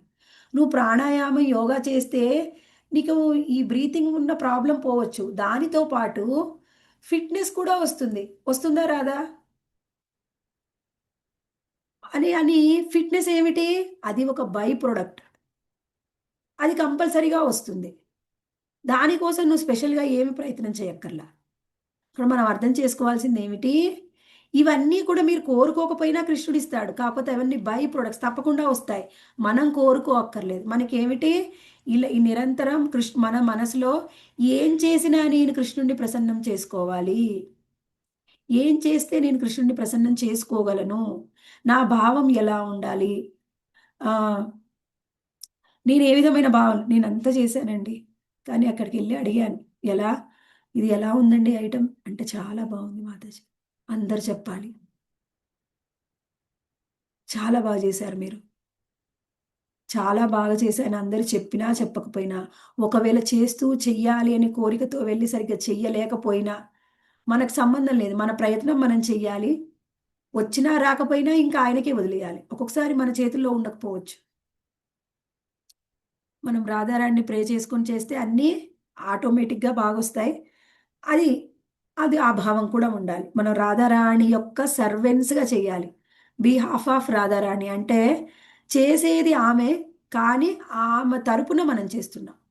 ఆ భావంతో చేస్తే ఏ సేవైనా చాలా బాగా జరుగుతుంది. అయితే ఇక్కడ మనము సరే, అయితే క్లీనింగ్ అంతా అయిపోయింది. 1 సంవత్సరం నుంచి క్లీన్ చెయ్యని మందిరం ఉందనుకోండి, మందిరం కానీ ఏదైనా ఒక ప్లేస్, అది ఒకేసారి క్లీన్ చేస్తే మొత్తం క్లీన్ అవుతుందా? అవ్వదు మాత్రం. ఎన్నిసార్లు చేయాలి మరి? క్లీన్ అయ్యే వరకు చేస్తూనే ఉండాలి మాత్రం. 2 సార్లు 3 సార్లు కూడా క్లీన్ చేయాల్సి రావచ్చు. అయితే ఫస్ట్ టైం క్లీనింగ్ చాలా బాగుంటుంది, చేస్తున్న కొద్దీ ఇంత డస్ట్ కనిపిస్తుంది, అబ్బాయి ఇంత క్లీన్ చేసాము, అంతా అయిపోయింది. రెండోసారి క్లీన్ చేయాలి అంటే ఎక్కడ లేని మనకి ఇబ్బందులు వస్తాయి. అసలు దుమ్మేది నేను ఆల్రెడీ మొత్తం చేశాను, మళ్ళీ చేయమంటుంది మా పిల్లలు అంటారు. ఆల్రెడీ నేను చేస్తే మళ్ళీ చేయమంటా, ఆల్రెడీ బాగా చేయలేదని చెప్పినా నీకు అసలు ఎంత చేసినా హ్యాపీనెస్ ఉండదు. కృష్ణుడికి కూడా అంతే. మనము అది ఎలా అంటే, చిన్న పిల్లలు ఉన్నారనుకోండి మన ఇంట్లో, ప్రతి చిన్న విషయాన్ని కూడా చాలా జాగ్రత్తగా చూసుకుంటాం. ఎక్కడ వాళ్ళకి ఎలర్జీ వస్తుందేమో అని వాళ్ళకి వాడే అన్ని వస్తువులు కూడా శుభ్రంగా ఉంచడానికి ప్రయత్నం చేస్తాం. ఎక్కువగా మనము ఎవరికి అటాచ్ అయి ఉంటామో వాళ్ళకి చేసే సేవ అన్నీ కూడా ఎలా ఉంటాయంటే, చాలా పర్టికులర్గా, మనం చాలా పర్టికులర్గా చేస్తాం. ఎలా చేస్తే కృష్ణుడికి నచ్చుతుంది అలా మనము జాగ్రత్తగా చేస్తాం. ఇది చాలా ఇంపార్టెంట్. దీన్ని ఏమంటారంటే డీటెయిల్స్. ఎలా ఇప్పుడు ఒక అమ్మాయిని మంచిగా రెడీ చెయ్యాలనుకోండి, పెళ్లి కూతురుగా రెడీ చెయ్యాలి అంటే నార్మల్గా రెడీ అవ్వడానికి ఒక పెళ్లి కూతురుని రెడీ చేయడానికి తేడా ఉంటుందా ఉండదా? ఉంటుంది. చాలా తేడా ఉంటుంది. చాలా జాగ్రత్తగా చేస్తారు. అదే అమ్మాయి ఒక బ్యూటీషియన్ వచ్చి చేసిందనుకోండి, అదే కుటుంబ సభ్యులు చేస్తే డబ్బులు తీసుకొని చేసే వాళ్ళకి, ప్రేమతో చేసే వాళ్ళకి ఇంకా తేడా ఉంటుంది. వాళ్ళు టైం టు టైం ఎంత చేయాలో అంత చేసి వెళ్ళిపోతారు. అదే అమ్మాయితే చివరి వరకు ప్రతి క్షణం ఆ బిడ్డతోనే ఉండి ఆమెకు అన్ని విధాలుగా ఎట్లా హెల్ప్ చేయాలని చేస్తుంది. మన ప్రేమ అనేది ఎలా తెలుస్తుంది అంటే మనం సేవ చేసే విధానంలో తెలుస్తుంది. కొంతమంది ఎక్కువ చెప్తూ ఉంటారు మాతాజీలు, ఎక్కువగా అందరి ఇళ్ళల్లో ఇదే కంప్లైంట్. ఏదైనా ఒకటి చేస్తే అందరు తినరండి. మా హస్బెండ్కి ఒకటి చెయ్యాలి, మా పెద్ద అమ్మాయికి ఒకటి, మా అబ్బాయికి ఒకటి, ఎవరైనా గెస్ట్లు వస్తే ఒకటి, ఇన్ని రకాలు చెయ్యాలండి. ఎక్కువగా అందరి ఇంట్లో ఉంటుందా ఈ వంకలు ఉంటాయా? ఉంటాయి. మరి ఎందుకండి మాతాజీ ఉంటాయి మాతాజీ. అందరింట్లో ఇదే. ఇక్కడ ఏంటి ఇంకా మరి చేసి అందరికి ఒకటే, మీరు తింటే తినండి లేకపోతే లేదు అని చేసి అక్కడ పడేస్తారా? ఉహు. లేదు ఏది? మాతాజీ. వాళ్ళకి కావాలి అని ఇంకొక ఐటమ్, వాళ్ళు ఇంకొకళ్ళకి కావాలి అని ఫ్యామిలీ ఇంకొక ఐటమ్. ఎందుకంటే వాళ్ళ మీద ఉన్న ప్రేమ, వాళ్ళు ఎలా అయినా వాళ్ళకి నచ్చింది చేసి పెట్టి వాళ్ళు తినాలి అనేది ఇంపార్టెంట్. మనం దానికి ఇంపార్టెన్స్ ఇస్తాం. కృష్ణుడి మీద ఎంత ప్రేమ ఉంటే ఏ సేవ చేసినా అంతే ప్రేమతో చేస్తాం. నేను మొన్న ఒక విషయం విన్నాను మాతాజీ. భక్తి వికాస్ స్వామి మహారాజు డిసైపుల్ ఒకసారి మా ఇంటికి వచ్చారు. ప్రసాదం తీసుకోవడానికి వచ్చారనమాట. ఇక్కడ దగ్గరలో వచ్చేసరికి వస్తే మా ఇంటికి ఇన్వైట్ చేశాం. అయితే ఆయన ఒక మాట చెప్పారు, నాకు విన్నాకైతే ఇంకా ఆశ్చర్యం అనిపించింది. ఇంకా కేర్ఫుల్గా ఉంటున్నాను వంట చేస్తూ ఉంటే.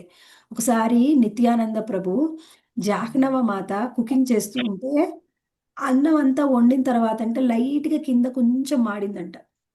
నిత్యానంద ప్రభుకి, నువ్వు కృష్ణుడికి సేవ చేసే సేవలో ఆయనకి భోగా ఆఫర్ చేయాలంటే ముందుగా నువ్వు అన్నాన్ని వాడబెడతావా అని కోపంతో జాహ్నవ మాతని శపించారనమాట.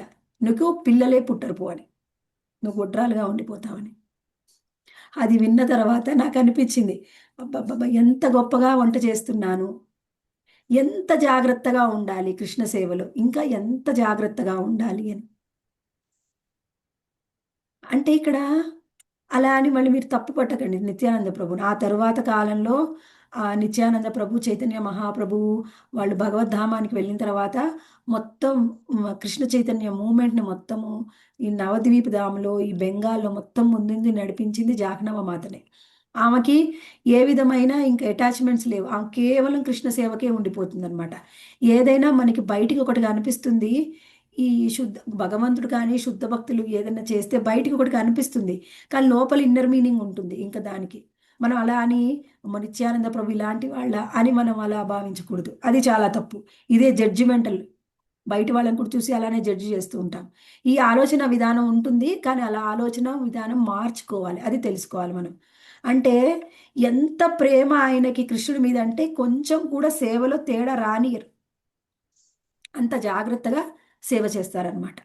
అలా కృష్ణుడి మీద సేవ ఎంత ఉంటే ఇది క్లీనింగ్ సరిపోలేదు, మళ్ళీ నీట్గా మొత్తం మళ్ళీ క్లీన్ చేస్తున్నారనమాట. అలా పూర్తిగా డీటెయిలింగ్గా క్లీన్ చేస్తున్నారు. ఇప్పుడు మనం కూడా మనం లాస్ట్ వీక్ చర్చించుకున్నాం, అనర్థాలు తీసేయడం అంటే ఒక ఫస్ట్ లెవెల్లో చాలా ఈజీ.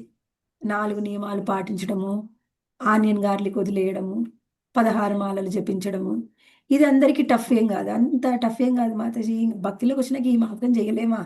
చేస్తాం. అయిపోయిందా? పూర్తిగా శుద్ధ అయిపోయామా? మనం పవిత్రులం అయిపోయామా? పవిత్రులం ఏం అయిపోలేదు. మరి నెక్స్ట్ ఏంటి? మనలో ఎన్నో ఈర్ష, అసూయ, ద్వేషం ఎన్నో ఉన్నాయి, అవునా? అవన్నీ కూడా తొలగించుకుంటున్నాం మాతాజీ.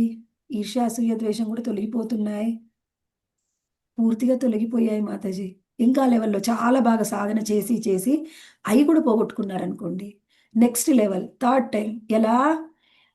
ఇంకా నీకు ఇంకేం అనర్థాలు ఉన్నాయి? ఇది జడ్జి చేసే విధానం ఉందా? లేకపోతే సేవ చేసిన తర్వాత ఏమైనా కోరుకుంటున్నావా? ఏమన్నా పొగడుత కోరుకుంటున్నావా? ఎవరైనా ఒక సేవ మన దగ్గర నుంచి తీసుకున్నప్పుడు కృష్ణుని ఎవరైనా ఒక సేవ ఉంది, ఆ సేవ మనం చేయడం కంటే వేరే వాళ్ళు ఇంకా బాగా చేయగలరు అనుకోండి. ఇది ఓవరాల్గా కృష్ణుని సంతృప్తి పరచడమే అయినప్పుడు నాకంటే ఆమె బాగా చేసినప్పుడు ఆమె కీడల్లో దోషం ఏంటి, నేనే చెయ్యాలి అని ఎందుకు పట్టుదల, ఇంకా వేరే ఏదైనా సేవ నేను చేయొచ్చు కదా. ఆ భావన ఎంతగా మనలో ఉన్న అనర్థాలు మనం పోగొట్టుకోవడానికి ప్రయత్నం చేస్తామో, కొన్ని లేయర్స్గా ఎలా మనం ఇంటిని క్లీన్ చేయాలి అంటే చాలా దుమ్ము ఉన్నప్పుడు 2-3 సార్లు క్లీన్ చేయాలి. అలానే మన హృదయాన్ని కూడా ఫస్ట్ లెవెల్ ఈజీయే, సెకండ్ లెవెల్ కష్టం, ఈ థర్డ్ లెవెల్ ఇంకా కష్టం. కొంచెం మైన్యూట్గా కొంచెం కూడా డస్ట్ లేకుండా మొత్తం క్లీన్ చేసిస్తున్నారు గుండిచా మందిరాన్ని. ఇక ఇప్పుడు మొత్తము క్లీన్ అయిపోయిన తర్వాత ఇప్పుడు బయట ఉంది దుమ్ము. ఏదైనా మనము దుమ్ము ఉంటే దగ్గరగా పెట్టుకుంటే ఏమవుతుంది, గాలికి వచ్చి మళ్ళీ మొత్తం మన ఇంట్లోనే పడుతుంది. అందుకే ఏం చేస్తాం, ఊడ్చేటప్పుడు అన్ని తలుపులు వేసి ఊడ్చి తర్వాత తీస్తాం. అయితే ఇప్పుడు ఏమైంది, మళ్ళీ రాకుండా కొంచెం దూరంలో వాళ్ళు రాసినటువంటి ఆ దుమ్మంతా కూడా కలెక్ట్ చేశారు. ఇప్పుడు అంతా కూడా తీసుకొని వెళ్ళి ఒక దగ్గర వేసేయాలి, లేకపోతే నీటిలో కలిపేసేయాలి. దానికి కూడా ఏం చెయ్యాలి అని అథారిటీ పర్మిషన్ అడగాలి. ఏం చేయమంటారండి, అక్కడ వేసేనా, ఇంకేదైనా ఉందా సొల్యూషన్? ఒకవేళ వాళ్ళు పర్మిషన్ ఇచ్చే వరకు వెయిట్ చేయాలి. అంటే పేషెన్సీ ఉండాలి. ఏ సేవ చేయాలి అన్నా పేషెన్సీ, ఓపిక. ఓపిక లేకుండా ఏ పని కూడా సాధ్యం అవ్వదు. ఓపిక ఓపిక, పేషెన్సీ. కొన్నిసార్లు సేవ చేయమంటారు, కానీ ఆ సేవ చేయాలి అని మనం వెళ్తే ఏది సిద్ధంగా ఉండదు ఆ సేవ పూర్తి చేయడానికి. అప్పుడు ఏం చేయాలి, అన్నీ మనమే సిద్ధం చేసుకోవాలి. లాస్ట్ టైం అంతకుముందు ఎక్కడికి వెళ్ళాను, పానిహట్టికి వెళ్ళాను. పానిహట్టికి వెళ్తే మాతాజీలు కొంతమంది స్టవ్ తెచ్చేస్తున్నారు, మిక్సీలు తెస్తున్నారు వాళ్ళ ఇంటి కాడి నుంచి. ఎందుకంటే అక్కడికి వెళ్తే మాతాజీ అవన్నీ రెడీగా ఉండకపోతే మళ్ళీ మనకే ఇబ్బంది అవుతుంది. మేము వెళ్తే కొన్ని కూరగాయలు సిద్ధంగా లేవు, దారిలో మేమే తీసుకొని వెళ్ళాం. ఇంకేవో ఉన్నాయి సిద్ధంగా లేవు. తర్వాతకి అర్థమైందనమాట, అక్కడ సేవ లేట్ అయినప్పుడు ఏం చేయాలి, ఇంకా జాగ్రత్తగా మనం ఉండాలి. ఏం చేయాలి, ముందే అన్ని తీసుకొని మనం టెంపుల్కి వెళ్ళాలి, మనమే అన్ని రెడీ చేసుకోవాలి. అంటే ఏంటి, ఇక్కడ మనం ఏం అర్థం చేసుకోవాలి, సేవ చేయడము, కరెక్ట్గా సేవ చేయడానికి ఎంతో ఓపిక అవసరం. ఆ ఓపిక అనేది ఎప్పుడు కూడా ఉండాలి. కొంతమంది ఉంటారు ప్రభుజీలు ముఖ్యంగా, ఏ చెప్పినా ఇది ఇట్లా అదట్లా అని వంకలు పెడుతుంటారు. వాళ్ళకి సేవ ఆపడానికి వంకలు కావాలి. మనకు కూడా సేవ ఆపడానికి ఏం కాదు, మాత్రం మేము చెయ్యాలనుకున్నాం కానీ అవి సిద్ధంగా లేవు. సిద్ధంగా లేకపోయినా, అన్ని ఏర్పాట్లు లేకపోయినా చేసేవాళ్ళే, వాళ్ళకి ఏమీ వాళ్ళకి ఎలా అయినా సేవ చెయ్యాలి, ఆ ఉద్దేశం ఉండాలి. మనకి వంకలు కాదు కావాల్సింది, ఈ సర్వీస్ ఇచ్చారా, దీన్ని నేను ఎలా పూర్తి చేయాలి. చేయలేకపోతే ఒకవేళ అథారిటీకి ముందే చెప్పాలి, ఇదిలా ఉంది మాత సిచ్యువేషను, వీళ్ళతో చేపిస్తాను, వీళ్ళు చేస్తారు, మనమే సొల్యూషన్ వెతికి ఇవ్వాలి. అది అప్పుడు ఏమిటి, ఇవన్నీ కూడా చాలా మైన్యూట్గా ఉంటాయి అన్నమాట. ఎంత మనము డీటెయిల్డ్గా అర్థం చేసుకొని సేవలో ముందుకెళ్తామో అంతగా మన భక్తిలో పురోగతి చెందుతుంది, అంతగా అనర్థాలు పోతాయి, అంతగా భక్తిలో పురోగతి అనేది వస్తుంది. అయితే ఇక్కడ ఫస్ట్ క్లీనింగ్ అయిపోయింది. క్లీనింగ్ అయిపోయిన తర్వాత ఇంకా బిందెలతో, ఆ కుండలు ఉన్నాయి కదా, ఆ కుండలతోని నీళ్లు తీసుకొచ్చారు. నీళ్ళన్నీ తీసుకొని వచ్చి మొత్తం నీళ్లు, ఇప్పుడు ఫస్ట్ డస్ట్ క్లీన్ చేశాక నీళ్లతో పూర్తిగా మందిరం మొత్తం కడిగేస్తున్నారు. అయితే మందిరం అంతా కడుగుతుంటే అవి ఎన్నో నీళ్లు కావాలి. అక్కడి నుంచి మనకి పూరి దగ్గర నుంచి అక్కడ ఉన్న సముద్రం వరకు భక్తులందరూ, అక్కడ దగ్గరలో ఏముంది, అక్కడ నాకు తెలిసి అయితే సముద్రమే ఉంది, మరి ఇప్పట్లో అంతకుముందు ఇంకేమైనా ఉన్నాయి, అక్కడ బయట బావులు కూడా ఉన్నాయి. ఎక్కడైతే నీళ్లు ఉంటాయో అక్కడి నుంచి భక్తులందరూ కూడా లైన్ కట్టి కుండలతోని అందిస్తున్నారనమాట. ఒకవైపు ఖాళీ కుండలు, ఒకవైపు నిండుగా ఉన్న కుండలు. అలా ఇక్కడి నుంచి గుండిచా మందిరం నుంచి ఆ నీళ్లు దొరికే వరకు కూడా ఒకళ్ళ నుంచి ఒకళ్ళు పాస్ చేసుకుంటూ అలా నీళ్లు వస్తూనే ఉన్నాయి, ఖాళీ కుండలు వెళ్తూనే ఉన్నాయి. అక్కడ కొంతమంది లోపల ఉండి మొత్తం మందిరాన్ని క్లీన్ చేస్తూ ఉన్నారు. దీన్ని మొత్తం పర్యవేక్షిస్తున్నారు నిత్యానంద ప్రభు మరియు అద్వైతాచార్య ఎలా చేస్తున్నారని. అలా మనం ఏదైనా ఒక సేవ చెయ్యాలి అంటే నేనే మెయిన్గా ఉండాలి, నాకు పేరు రావాలి, నేను హైలైట్ అవ్వాలి, అందరి ముందర నేను ఉండాలి. అది పక్కకు పెట్టేయాలి. అది పక్కకు పెట్టేయాలి. ఏం చేయాలి? నేను సేవ చేయాలి, భక్తులందరితో కలిసి చేయాలి. కోఆపరేషన్. కోఆపరేషన్ చాలా చాలా చాలా ఇంపార్టెంట్. భక్తిలో కోఆపరేట్ చేసుకోకపోతే భక్తిలో పురోగతి రాదు. మనము మనకి భగవద్ధామానికి వెళ్ళడానికి ఎలిజిబిలిటీ ఏమిటి? కృష్ణధామంలో, గోలోకధామంలో భక్తులందరూ కూడా ఒకరితో ఒకరు కోఆపరేట్ చేసుకుంటూ సేవ చేస్తారు. ఇక్కడ మనం భక్తులతో కోఆపరేషన్ లేకపోతే అక్కడ అసలు వెళ్ళి మనం ఒకరితో కోఆపరేట్ చేయలేము. అసలు ఇక్కడ మనం ఒకటి మెయిన్ ఇంపార్టెంట్ థింగ్, ఈ థింగ్ చాలా ఇంపార్టెంట్, శ్రద్ధగా వినండి. మనం ఇక్కడ భూమి మీద ఇక్కడ ఉండి మనం ఇప్పుడు సేవ చేస్తున్నా, ఇలా ఉన్నా, అసలు ఈ తల్లిదండ్రులకు పుట్టాము, మనకిచ్చినటువంటి పరిస్థితులు అన్నీ కూడా మన చైతన్యాన్ని ఆధారంగా చేసుకుని ఇవ్వబడ్డాయి. మన చైతన్యం ఎప్పుడు ఇంప్రూవ్ అవుతుందో అప్పుడే మనము ఉన్నత లోకాలకు వెళ్ళినా, భగవద్ధామానికి వెళ్ళినా. నీ చైతన్యం అలానే ఉంటే నీకు యోగ్యత లేదు, అక్కడికి నువ్వు వెళ్ళలేవు. నీ చైతన్యాన్ని ఇంప్రూవ్ చేసుకోవాలి అంటే మెయిన్ మనకి గ్రాస్గా కనిపిస్తుంది, భక్తులతో కోఆపరేషన్ ఇంపార్టెంట్. కోఆపరేషన్ లేదా, నీకు వంకలు ఉన్నాయా, సరే అయితే నువ్వు ఇక్కడే ఉండు. కోఆపరేషన్ నేను చేసినప్పుడు వద్దు, కానీ దానికి చాలా సమయం. అదనమాట ఎలిజిబిలిటీ ఎక్కడి నుంచి వస్తుంది? కోఆపరేషన్తోనే వస్తుంది. ఇది ఇంకో విషయం. ఇప్పుడు వాళ్ళందరూ క్లీన్ చేస్తూ ఉంటే మహాప్రభు స్వయంగా సింహాసనం క్లీన్ చేస్తూ ఉన్నారు. క్లీన్ చేస్తుంటే మహాప్రభు ఆయన ఎప్పుడు కూడా భావంలోకి వెళ్ళిపోయి కళ్ళు తిరిగి పడిపోతారు కదా, ఆ భావంలోకి వెళ్ళిపోయి మూర్చొచ్చి పడిపోయారు దాని మీద. ఎప్పుడైతే అక్కడ పడిపోయారో భక్తులందరూ చూశారు. చూసి ఇంకా మహాప్రభు మీదనే స్వయంగా నీళ్లు గుమ్మరిస్తున్నారు. గుమ్మరిస్తూ ఉంటే మహాప్రభు పాదపద్మాల గుండా నీళ్ళన్నీ కారుతున్నాయన్నమాట. కారుతుంటే అక్కడి నుంచి భక్తులందరూ వరుసగా నిలబడి ఆ నీళ్ళని, ఆ చరణామృతాన్ని తీసుకొని భక్తులందరూ స్వీకరిస్తున్నారు. అది కూడా అందరూ పంచుకుంటున్నారు అనమాట. అలా భక్తులందరూ కలిసి సేవ చేసి మహాప్రభు యొక్క చరణామృతాన్ని కూడా స్వీకరించారు. ఇక్కడ మనము ఇంకో ఇంపార్టెంట్ ఏమిటి? ఆ చేసే సేవ మొత్తం కూడా మనం ఇందాక ఏం చెప్పుకున్నాం, భావం ఇంపార్టెంట్, కృష్ణనామ స్మరణ ఇంపార్టెంట్, మళ్ళీ క్వాలిటీ ఇంపార్టెంట్, క్వాంటిటీ కూడా ఇంపార్టెంట్.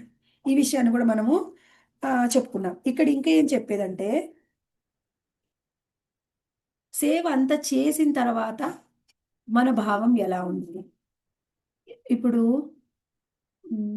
మనం జగన్నాథ మందిరానికి వెళ్తే అక్కడ జగన్నాథ మందిరంలో జగన్నాథ రథయాత్ర చేస్తారు కదా.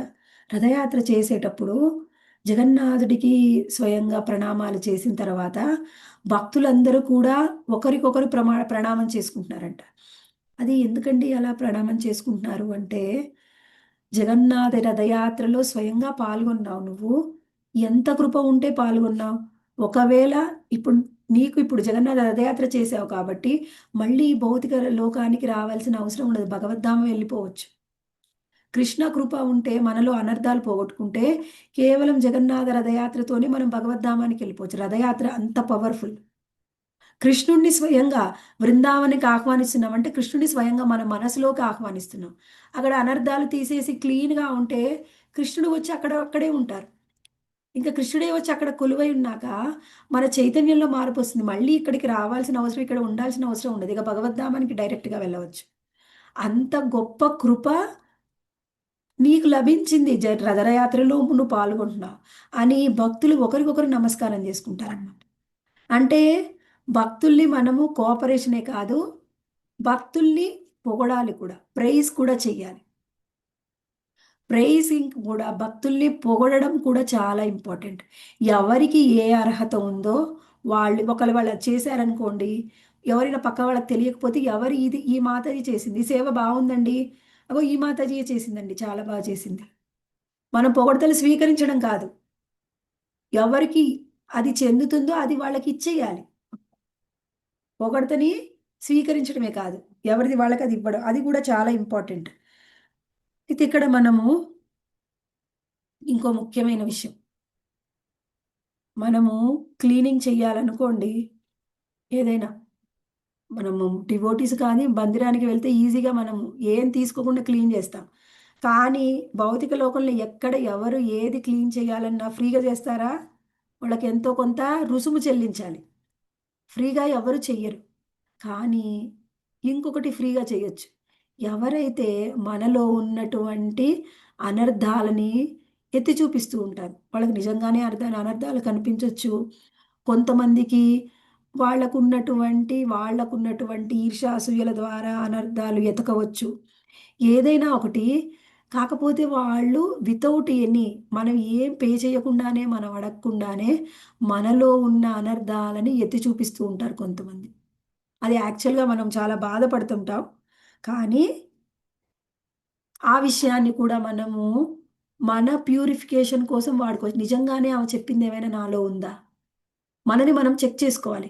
ఎప్పుడు మనని మనం చెక్ చేసుకుంటామో అప్పుడు మనకు అర్థమవుతుంది. నిజంగా ఉంటే ప్రయత్నం చేయాలి తీసేసుకోవడం. ఒకవేళ లేకపోతే విడిచిపెట్టేయాలి.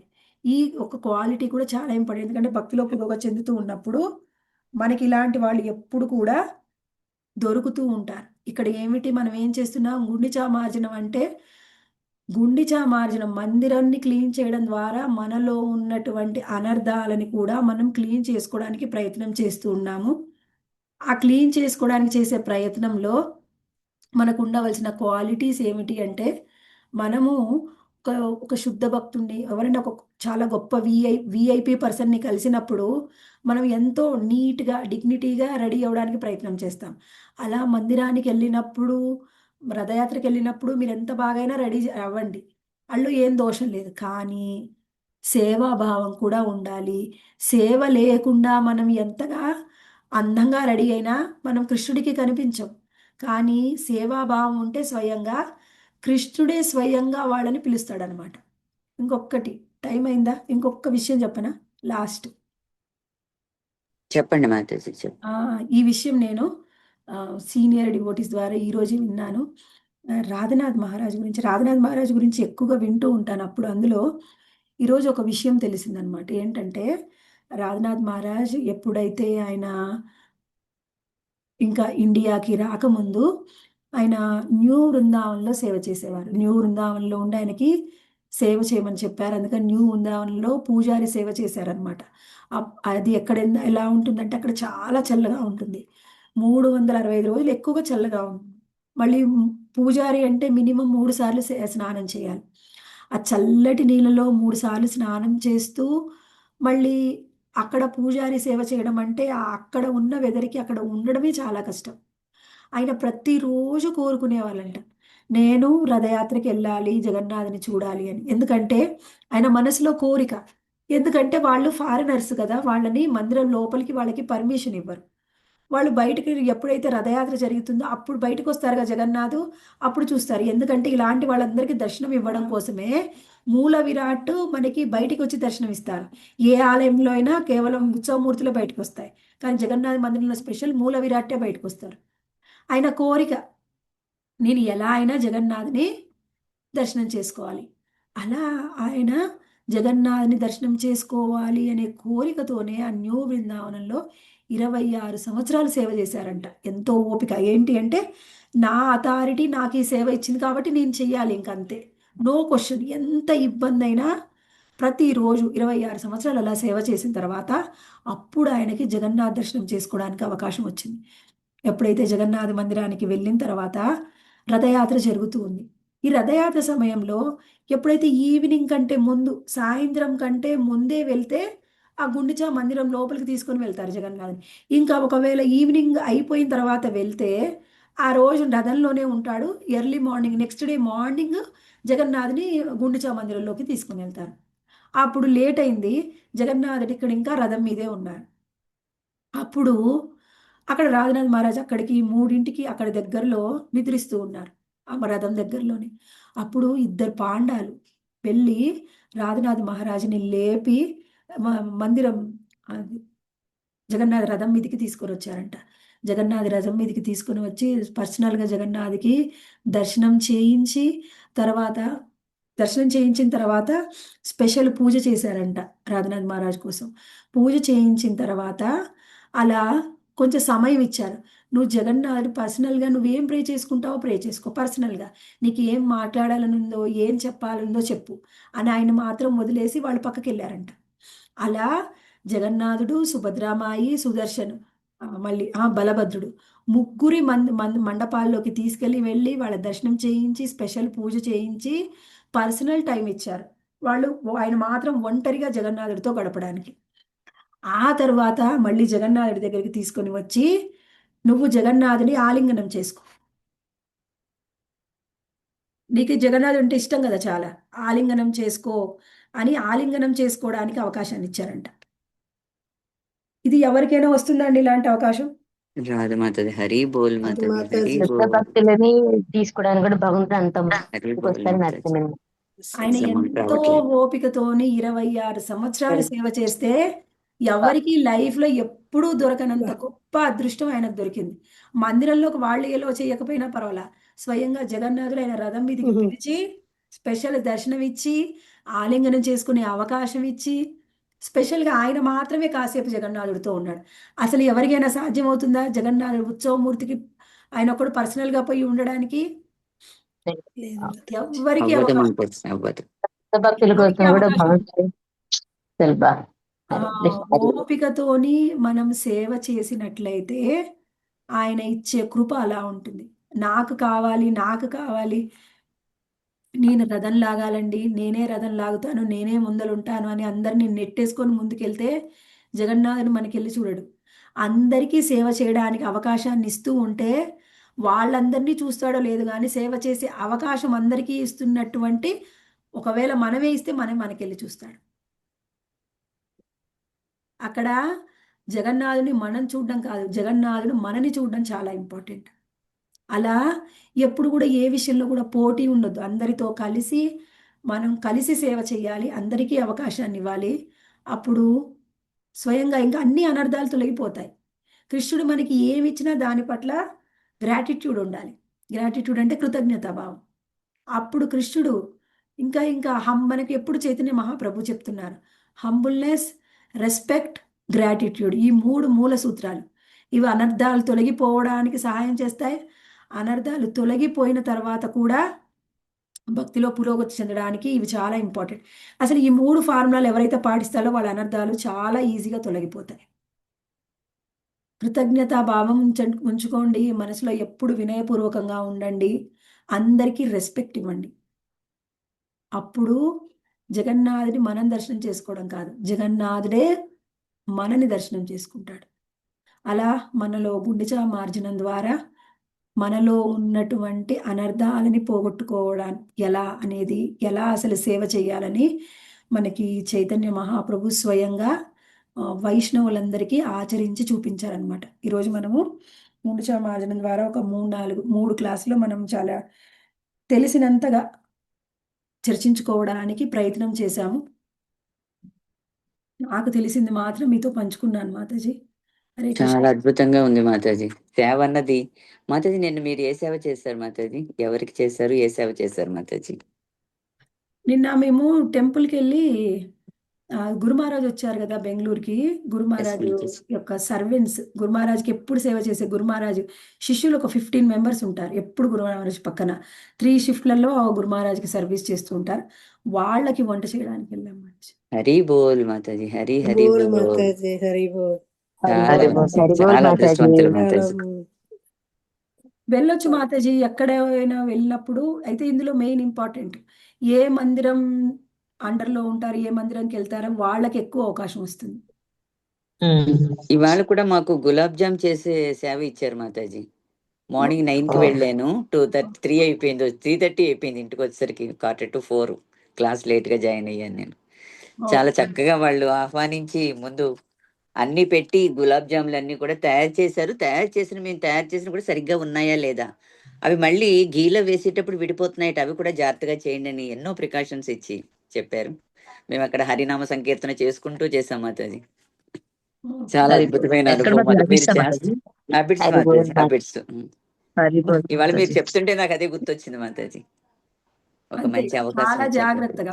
ఒక ఉత్సవం అంటే ఈజీగా అవదు అని తెలుసుకోవాలి మాతాజీ. మీ గులాబ్ ఎంతమంది మాతాజీ, ఎంతమంది, చాలా మంది వచ్చారు భక్తులందరూ. చాలా మంది వచ్చి అందరం కలిసి చేయడం అన్నది ఒక అద్భుతమైన అనుభూతి మాతాజీ.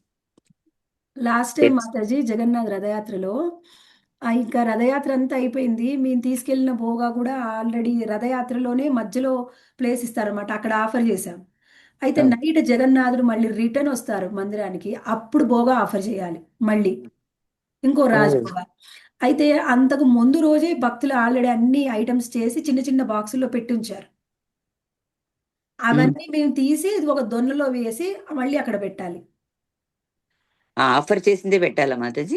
ఆఫర్ చేయలే, ఆల్రెడీ తయారు చేసి ఉంచారు. రెడీగా ఆహా, ఉంచారు. తయారు చేసి విడిగా ఉంచింది. తయారు ఆ, చేసి. అవన్నీ మేము చిన్న దొన్నల్లో వేసి అక్కడ పెట్టాలి. ఉమ్, అయితే ఎన్ని తయారు చేశారంటే మాతాజీ, అక్కడేమో ప్రభుజీ అరుస్తున్నాడు నన్ను ఇంకెప్పుడు వస్తాడని, వస్తావని. నేను కొంచెం సర్వీస్ ఉందంటే లోపలికి వెళ్ళా. అసలు నేను ఒక్కదాన్ని కాదు, ఇంకా వేరే 2-3 మాతాజీలు కూడా ఉన్నారు. అందరం చేసినవి కప్పుల్లో వేస్తున్నాం, దొన్నల్లో వేయడము, అది పెట్టడము. అసలు ఓ పెట్టి వెరీ పెట్టి గుడ్. మాతాజీ విసుగు వచ్చింది కానీ అవి అయిపోవట్లా. అలా వస్తూనే ఉన్నాయా మాతాజీ? ఆ వస్తూనే ఉన్నాయి మాతాజీ. అన్ని ఐటమ్స్ వెరీ మాతాజీ. గుడ్. అంత మంది భక్తులు. వచ్చింది మాతాజీ. తర్వాత ఇంకా ఉన్నాయంటే, మాతాజీ ఇంకా మేము వెళ్ళాలి, మాకు టైం అయింది అని అంటే, వేరే వైష్ణవిని పిలిచారు. ఇంకో 2-3 బస్తాలు వేసుకొచ్చారు. నేను అయిపోతే నేను ఇది అయిపోతే నేను వెళ్ళిపోవచ్చు, ఆయన ఇంకా అయిపోతుంది, ఇదే నేను ఇలా చెప్పాను తప్పు అని భావం ఉంది, బాధ అనిపిస్తుంది కానీ చెప్పకుండా ఉండలేకపోయాను. ఇంకా టైం అయింది. అప్పటికే మా ప్రభు కోపం వస్తుంది, పోయింది లోపల పోయింది, ఇంటికి బయటికి రావట్లేదని. అందరికీ ఇనిషియేటెడ్ డివోటీస్కే లోపలికి పర్మిషన్ ఉంటుంది, అందరికీ ఉండదు. నా పక్కన వచ్చిన వాళ్ళు ఎవరు ఇనిషియేటెడ్ కాదు, వాళ్ళకి ఇంకా అప్పటికే ఓపిక అయింది, ఉన్న వాళ్ళు కూడా ఎవరు రాలే లోపలికి. నేను ఒక్కదాన్ని వెళ్ళాను అనమాట. అయితే ఇంకా 2-3 బస్తాలు తెచ్చారు మాతాజీ, కుండలు పెట్టారు అక్కడ. అన్ని పెట్టుకొని ఇంకా ఫ్రెష్గా వేరే మాతాజీలు వచ్చి రైసు, మళ్ళీ ఏమిటి అది పన్నీర్ బటర్ మసాలా, రోటీస్ అవి చేశారు మాతాజీ ఫ్రెష్గా అనమాట. మళ్ళీ అవి వేరే ఇంకా వీటికి యాడ్. స్వామి అవి ఇంకా చేయించుకుంటాడు మాతాజీ. ఆ కుండలలో తీసి పెడుతున్నారు ఇంకా. అసలు అవి ఎలా ఉందంటే, ఐటమ్స్ ఉన్నాయి కానీ దొన్నలో వేస్తే ఆ దొన్న పెట్టడానికైనా ప్లేస్ ఉండాలి కదా. అక్కడ ప్లేస్ లేదు. ప్లేస్ కూడా లేదు. ఐటమ్స్ ఉన్నాయి, ప్లేస్ లేదు. ప్లేస్ అన్ని ఐటమ్స్ ఉన్నాయి మాతాజీ. వెరీ మరి గుడ్. నేల మీద పెట్టలేం కదా, ఒక అరుగు మీద పెట్టాలి కదా. అవును మాతాజీ. ఉన్న ఎన్ని ఖాళీ చేసి పెట్టినా ఒకదాని మీద 3-4 స్టెప్పులు పెట్టాం కానీ అయిపోవట్లే. ఉమ్. అంత సేవ చేస్తారు మాతాజీ, మీకు అంత సేవాభావం ఉంటుంది అని చెప్పడం కోసం చెప్పాను ఇదంతా. ఎస్ మాతాజీ. ఓకే.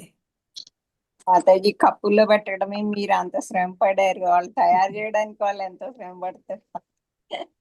మాతాజీ ముందు రోజు వచ్చి ఇంకా అదే మార్నింగ్ లేసినప్పటి నుంచి ఈవినింగ్ వరకు చేస్తూనే ఉంటారు, 3-4. ఐటమ్స్ చెయ్యాలంటే అవును మాతాజీ, చాలా ఓపిక ఉండాలి. హరే కృష్ణ. అది